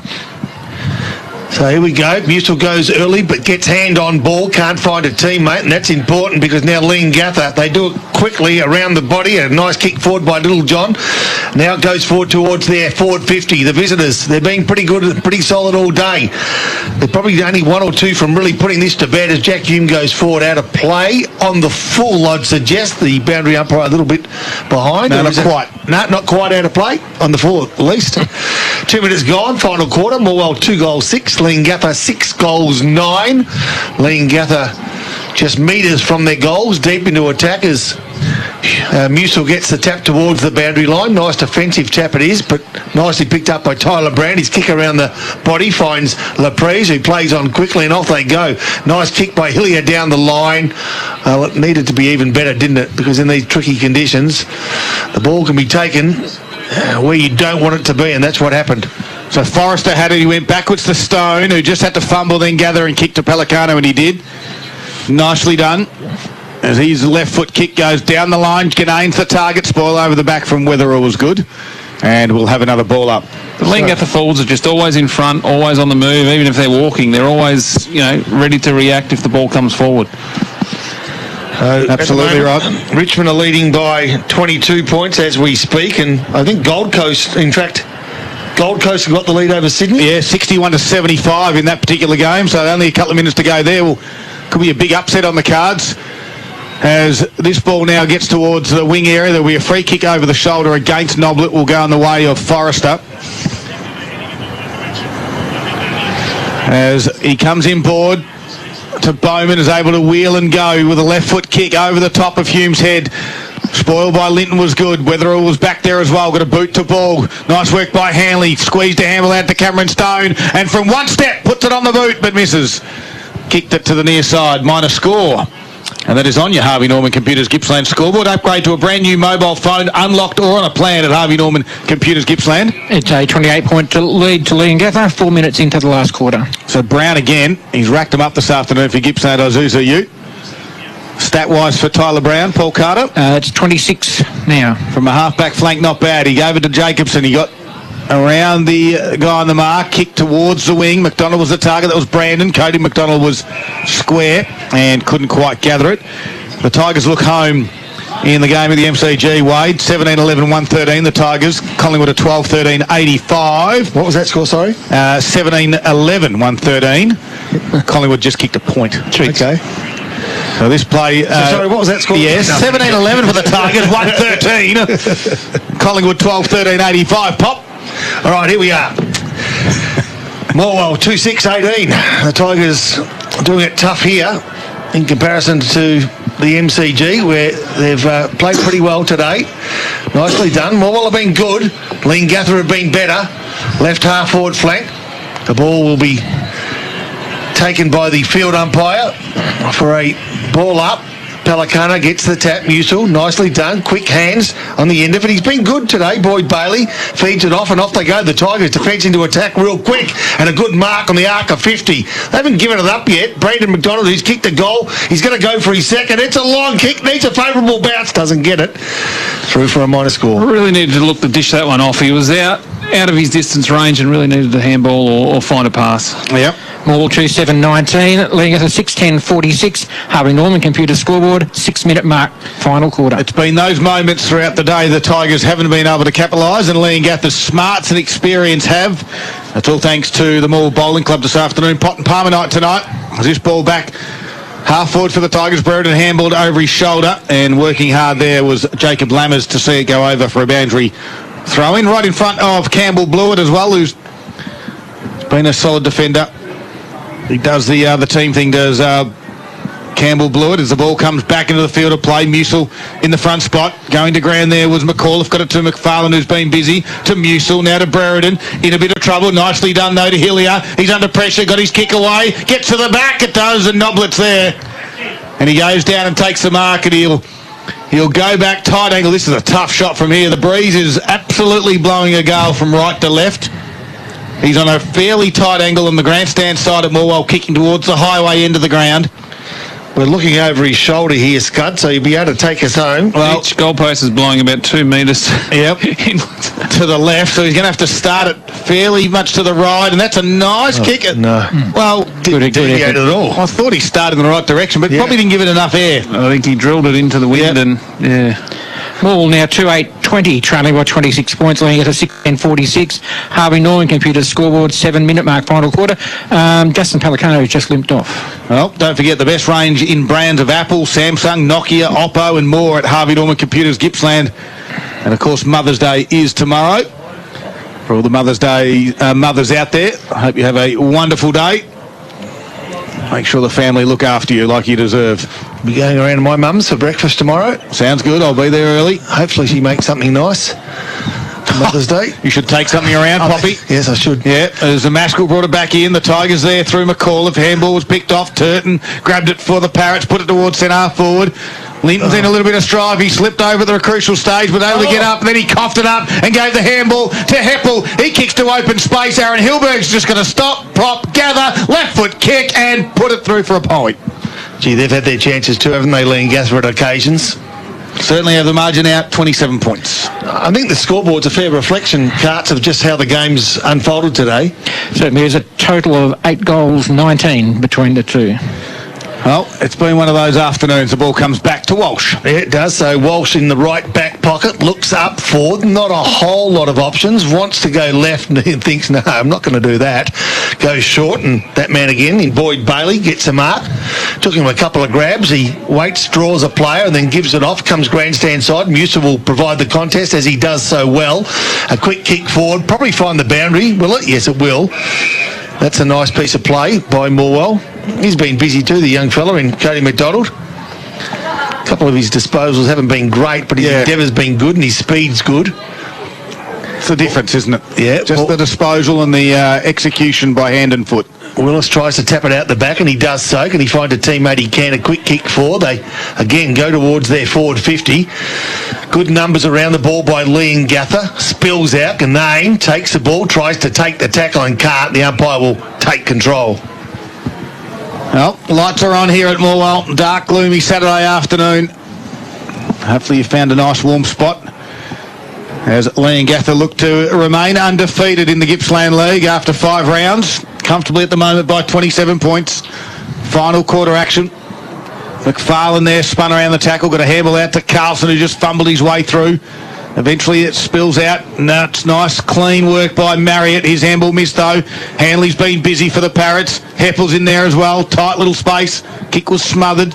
McDonald at ground level. Heppel was happy. Doesn't want to drag it in though, and the umpire now will call my ball. And ball it up top of the 50. Just ticking over to 10 minutes. Wade Presley. Does seem like each team's got their own football, doesn't it? The Maul team struggling to grab theirs, and Liam Gather just grab theirs one grab, and they take ground. Well, kicked out of fresh air was Heppel. Somehow squirts out to the first gamer in Brill. His left foot go around the body. They call for deliberate or out of bounds and get neither. And we'll have a boundary throw in front of the Legends Bar. And I tell you what, if anyone's doing it tough today, it's those in front of the Legends Bar. It's freezing cold. They've got a couple of pot bellies firing up, but it's not keeping those old-timers nice and warm this afternoon. They're enjoying the day, though. There's a quick kick from Heppel around his body, lands in the hands of Turton, and he'll go back for Liam Gather. And look to get Liam Gather's 7th goal of the afternoon. Aaron Turton, a nice young kid coming through for the Parrots. A good junior. Played a little bit of Gippsland power. Now with this Liam Gather side, right foot kick, and kept it skinny. And misses to the near side. Takes Liam Gather 6-12, 48, a 28-point lead over Moore, who are 2-8-20, 11-minute mark last quarter on the Harvey Norman computer scoreboard. Very important now, I think, for Maul, the game's done and dusted, just to stick to what they've been doing, work on things that they need to work on, as opposed to just letting the game blow out and, quite easily could go to 10 goals. I'd be interested for clubs forward scouting Liam Gather to see what they see as any potential weaknesses. You look through that side and say, how are we going to beat them? Yep. I'm not sure there's anything obvious out there. At times I really like the attack and the ball against and the body against Liam Gather. I don't think that's something that they've had to put up with a lot. And this sort of stuff, their quick hands around the contest by Morwell has been pretty good on occasions. Seem to be able to cut them up nicely, but it's that little bit there of passage where they take on one too many. Yep. And then get caught. And Liam Gather are so good when they hunt in numbers. And you're right, that's a very good question you pose, because they are the flag favourites at the moment. And it doesn't look like, from what we've seen, McAuliffe with a strong tackle. They called a sling tackle. The advantage will be paid to Marriott. He'll go to the fat side and have Hilberg on the chest. Good spoil, though, in the end by Gallier. Carlson was at ground level. Swoops on it, now kicks towards the other side of the ground. Doesn't quite get to Bailey. Stone came the other direction for the Parrots. Bailey had to do some defensive work. Vanderploeg got one over the shoulder and wins himself a free kick, top of the 50. And you just got to do it for 4 quarters as well. Whatever your plan is, don't do it for 3, because you'll still get beat. Vanderploeg's kick, though, was picked up by Carlson, and he wants to get it to the wing area pretty quickly. Finds Grant. Swings around. They want to come in board to Lopez. Can mark. Right in the middle of the ground of the Morwell Rec Reserve. He swings on the right foot, kicks it high towards Brandon McDonald. Big spoil over the back from Liam Gather. It was from Sovereign. Comes to ground level. Squeeze a little handball out. Mason McGannon's high up the ground. Coming off the bench there was Hillier. He was able to gather it and put it towards the whack direction. He'll fly. Can't mark. Noblets out the back. Go to McDonald. Oh. That's his problem.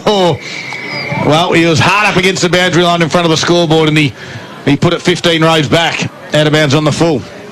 I think he thought the silver post was one of the goal posts. Yeah. It normally would have a net attached to it, but and even then it would have been out of play in the full. That's right. A small little stoppage, couple of around the ground checks. Thanks to Harvey Norman Furniture Gippsland. I've got an A-grade netball score for you from the game of the round. That is today.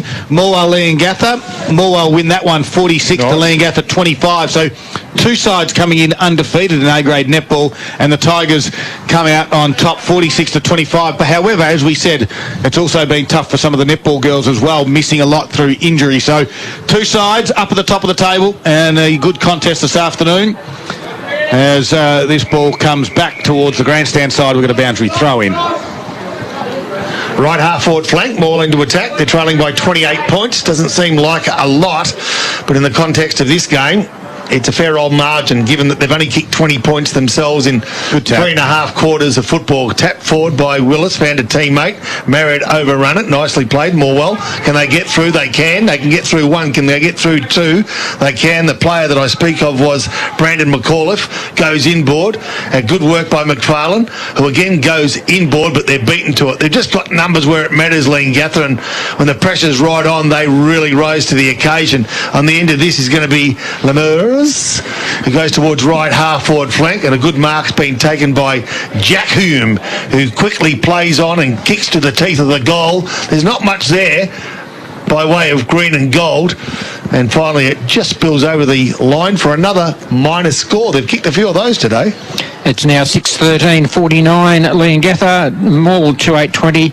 15-minute mark last quarter. Harvey Norman Computers scoreboard. Quick play on. Galea got it out towards Jacobson. His kick to the wing was picked off though. Here's Marriott. Chiseling kick inboard. Found a teammate there. That looks to be Hanley. His kick though was picked off by Tyler Brown. I'll tell you what, he's been in some good form over the last 2 weeks. Chiseling kick to Grant, who couldn't quite mark it. Ball's now in dispute. Lopez did well, gave a handball to Grant. His boot goes to some open space. The two number threes, Forrester and Brandon McDonald. Brandon McDonald gets there quick. The underground handball, didn't have the left handball on that occasion, and he couldn't go find Hillier. They crash back into the Parrots. Forrester's at the bottom of the pack again. And we'll have a stoppage and a ball up 53 metres out from the Tigers' goal. And it's those little moments they've just missed. Yeah, just needed to get that forward, McDonald. A couple of times we've said that he needs the handball, and a couple of times he needed to kick. That probably needed a kick forward to the open space when he tried to handball. So he's had a tough afternoon, and the Parrots will clear this out again. Vanderplyt chipping kick out towards Stone, but Blewett did well. And then will win himself a free kick for holding the man. And of course, it's very easy for us up here in the commentary box of all the things we should be doing. Yeah, we did it. Here's Whack. He's going to dribble it off the ground, and then it goes over for a boundary throw-in. But you're spot on, Poppy. It looks easy from up here. And it is tough conditions, as we've spoken about all afternoon. So some updated scores. Traralgon by a goal. Was the last score we had. Traralgon 6-6, 42. Warragul 5-6, 36. Sale 4-7, 31. Druin 3-6, 24. The last score we had at Wonthaggi 3-4. Maffra 1-5. We'll update that one. And Moe were comfortably leading Bensdale. We've got some AFL final scores for you. The Tigers have defeated the Pies 17-11, 1-13. Defeated Collingwood 12-14, 86. 27-point margin. And I can tell you that the Gold Coast Suns have won. As I'll just come back to this game as Jack Hume won it in the middle of the ground. He barrelled it inside forward 50. There was no one there, and he had to chase his own ball. Wetherill was the only one back for the Tigers. He was able to gather it and get it to Walsh, who chips over the top now to Bailey. And that game between Sydney and Gold Coast 10-15, 75. Sydney Swans 8-13, 61. So a 14-point margin. Upset. Gold Coast Suns getting over the top of the Swans. I just can't get on the Gold Coast at the right time. Had them last week, couldn't get them this week. Anyway, story of my life at the moment. Missed the third leg of the quaddie in Melbourne. Had two in the last league. One was paying 600,000 and the other one was paying 48,000. Only 10%. Would have been a nice way to finish the Saturday. Would have been. Yeah. Not to be, though. Would have got my mum a bunch of flowers and now. McFarlane's played well for the Tigers. Got a handball out to Musil. Now to McAuliffe. Back to Walsh. His kick went to Hillier, but it was picked off. Forrester's been good for the Parrots. And he gets it to the near side, the grandstand side, that is Aaron Hilberg. Marks in front of his eyes, plays on quickly, puts it out in front of Jack Hume. Linton will spoil. It's 2-on-1. Brown comes in to help. Nice handball out the back to Blewett, who gets a handball across now to Linton, spins around, loses the football, then kicks it off the ground and says, I don't want anything to do with it. As McAuliffe came the other way, Walsh was good, gave it to Tyler Brown. His kick was smothered by Bowman and crawling on all fours, taps it out. Archie Grant got wrapped up in a tackle. Ball bobbles out still, and Bowman goes again, and Brown says, I'll tackle you and put you to the ground. And the umpire will ball it up. 18.5 minutes. Rain starting to fall again. It's 30 disposals to Tyler Brown. Of a half-back flank, be a fair chance he makes the Gippsland Live Team of the Week again. 2 weeks in a row for Tyler Brown. As Walsh has done well there, although Hilberg goes to ground. Hillier tried to rip him off the footboard. He didn't have it. Umpire said, I didn't see it. How did your thirds go this morning, by the way? Thanks for asking. Got done by 4 points. Oh, goodness. Yeah. Coach's error. Take full responsibility. I front the board on Tuesday. The president said he's got full confidence in you, don't you? So you're right. Yeah. He should be fine. Not stuffed. Frog marched me out the door, I think. 19 minutes and a half in this final quarter. 29 points. It's just fading out now. As Wade said a little earlier, it's great to have Wade here this afternoon too, all thanks to Carpet Country, helping dreams become a reality since 1981. And the good mark there will go to Big Ben Willis. Pop? Yep, he's nice and solid and loves these sort of conditions. In fact, Lee and Gaffer love any conditions, don't they? The sort of side that you've got to respect because they've earned it over a long period of time. And whereas Maffra may have fallen a clog or two in the last couple of years, Lee and Gather haven't gone anywhere. They're still the benchmark side of the competition. Heppel was one of the benchmark players in the competition. Look at that. And the pinpoint perfect pass finds his teammate right in front of the offensive 50. And that player is Jack Hume again. Class prevails, doesn't it? Yeah, it does. Going forward, being able to hit that target like that. Maul haven't done that all day. Yep. 45-degree angle. He'll kick from 45 metres. 20 minutes gone, final quarter. Lee and Gather lead by 29 points. If he misses, it's 5 goals even. Lovely kick. Off the boot. Looks beautiful. Oh, yeah, I'll tell you what, it's come back lovely. He's happy with it. Why shouldn't he be? Good work, Jack Hume. The Parrots extend their lead to better than 5 goals. Just over 20 minutes gone. Yeah, it was Ben Willis, I guess, took that mark. How many of them has he taken over the years? Backing back into the pack, take the overhead mark. Off to Heppel, goal. And that takes it out to a 35-point lead to Lee and Gather at the 21-minute mark of the final quarter. On the Harvey Norman computer scoreboard, we've got the Parrots on 7:13.55, Maul on 2:8.20. Don't forget, after the game, all the post-game action will update all the scores around Gippsland and the Valley, get you up to speed with what's happening. And, of course, the interviews out of the rooms as well. Our Gippsland Isuzu Ute Player of the Day. We'll get our Zambrero Goal of the Day awarded as well as Lee and Gather go forward again. The boys will start thinking about who their best player will be. Jacobson across half-back quickly had to get boot the ball. Cody McDonald could have marked. Noblet's been okay today for the Tigers. Wins it. Goes inside forward 50. Gets to the back. McDonald couldn't mark. Comes to ground level. Westerway's there. Gathers it nicely. Hampered across to a teammate in Nash. And he's got a runner out wide. And it's Mason McGannon. Wins it out there. Gives it to and Marriott. Puts him under the pump as Jacobson threw him to ground. But somehow, I don't know how Marriott got back to Mason McGannon by hand.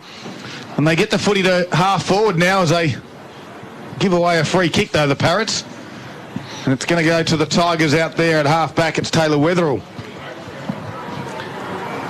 So just slowing things up for the Tigers. A couple of contenders, some names, Poppy, for the Gippsland Isuzu Player of the Day. Yeah, pretty tough to pick out one. I've liked the way Marriott plays. Hume's been good. Cameron Stone, I thought, has been pretty good. Pelicans. I really like Pelicano's game again.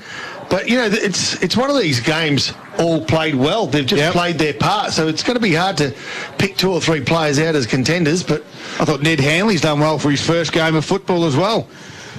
Heppel's been good. I'm sure Paul Carter's stats will tell us how those midfielders have gone for the Parrots. A couple of players from Morwell, don't forget, have been playing well. I thought Boyd Bailey and Tyler Hillier. Yeah, Tyler Brown. was always very good. 30 touches half-back for Tyler Brown as well. It'll be interesting who will be our Gippsland Isuzu Player of the Day. As Musil got a hand on it over the back. This guy's been good too, Bowman. He gets boot the ball. Turton swings around onto that left foot. Puts it towards half forward. Here's Pelicano. Bounces over his head. McDonald does a double hand tap towards Gallier. Got a handball to Carlson. His handball is over the top.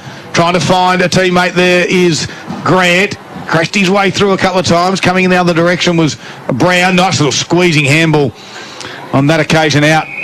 And then he was wrapped up in a tackle. Got a final score here from Liz Kilty. Moe 8:20.68, Bairnsdale 4:4.28. There we go. So there's another little dust on the wing here.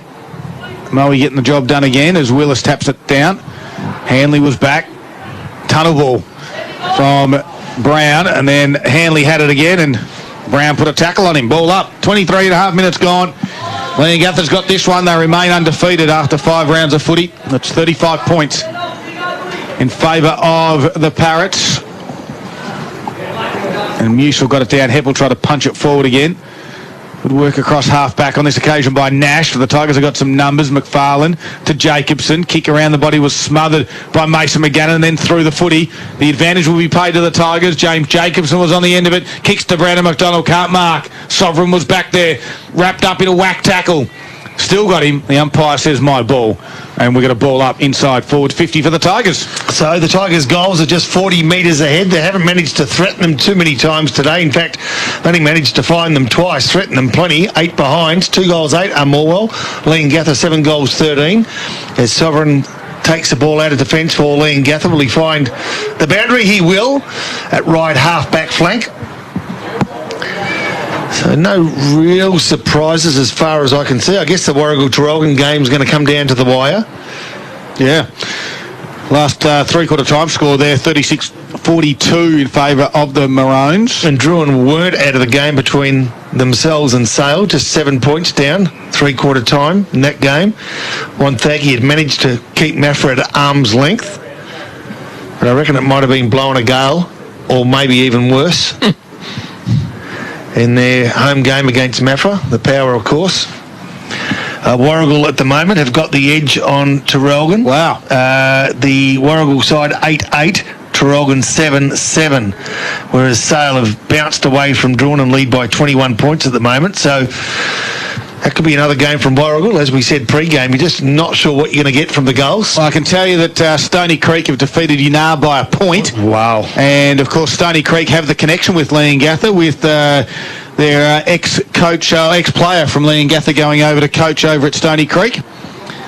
And they have a very good win over the Pies. So they'll be pretty happy with that victory, you would think, for Stony Creek. Big win for them. They've been pretty good, the Lions, this year. So well done to Stony Creek, because you know the Magpies have been sensational form the last fortnight.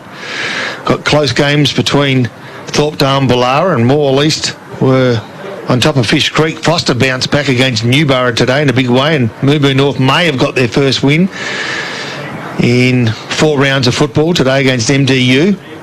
So back here, it's all Leongatha, 35 points the margin as the Tigers go forward through Cody McDonald, but Cade Maskell marks inside his defensive 50. He was a loose man back there. He squares it up to Westerweight. They've just been able to control the footy, and they've been able to exit their defensive half a lot easier than what the Tigers have.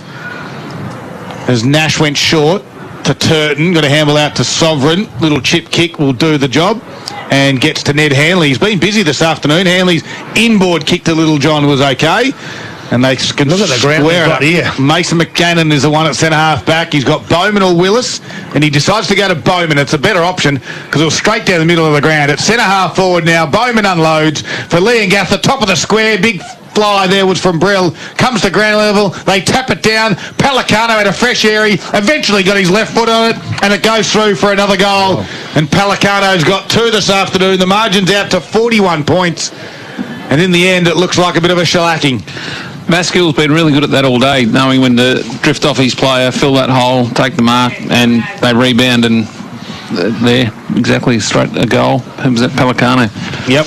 As Darryl said, a 41-point lead, 27 minutes into the final quarter. Harvey Norman computer scoreboard reading Leongatha 8-13-61, Morwell 2-8-20. Well, it has been, and I think you mentioned this, didn't you, Wade, that they've beat Gallup, the Tigers, but it's going to get out to we're 41 now. We've still got a little bit to go, and this is where the Tigers need to stem the tide, because Leongatha have been great. As Westaway took that mark, although he gave away a free kick for a push in the back, and the Tigers will have a shot on goal. It's going to go to Brandon McDonald. So big moments brought to you by Morwell Bowling Club this afternoon. Pot and Palmer night is tonight. Head along to the Morwell Bowling Club from 5:30 tonight.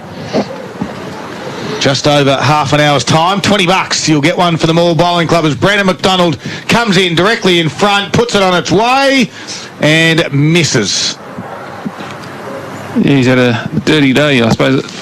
Key forwards don't like these sort of conditions, but poor old B-Mac has had much of a day. Margin now 40 points, 61-21, 29-minute mark. So Sam Forrester for the Leongatha side will run the ball from full back, plays on, runs the full 15, kicks 45, looking for Willis. Musil over the top, punches to the front of the pack. Nicely roved there was Cameron Stone. He was had the ball taken off him from McDonald. Now the 1-2 turns into 3. Quick forward by Boyd Bailey. And unfortunately, as the final siren goes, Morwell can't do any more than what they've done, and they've been gallant in defeat, but defeat it's been for the home side. Yeah, the Parrots remain undefeated after 5 rounds. They're 5 wins and 0 losses, and they get the job done this afternoon. A 40-point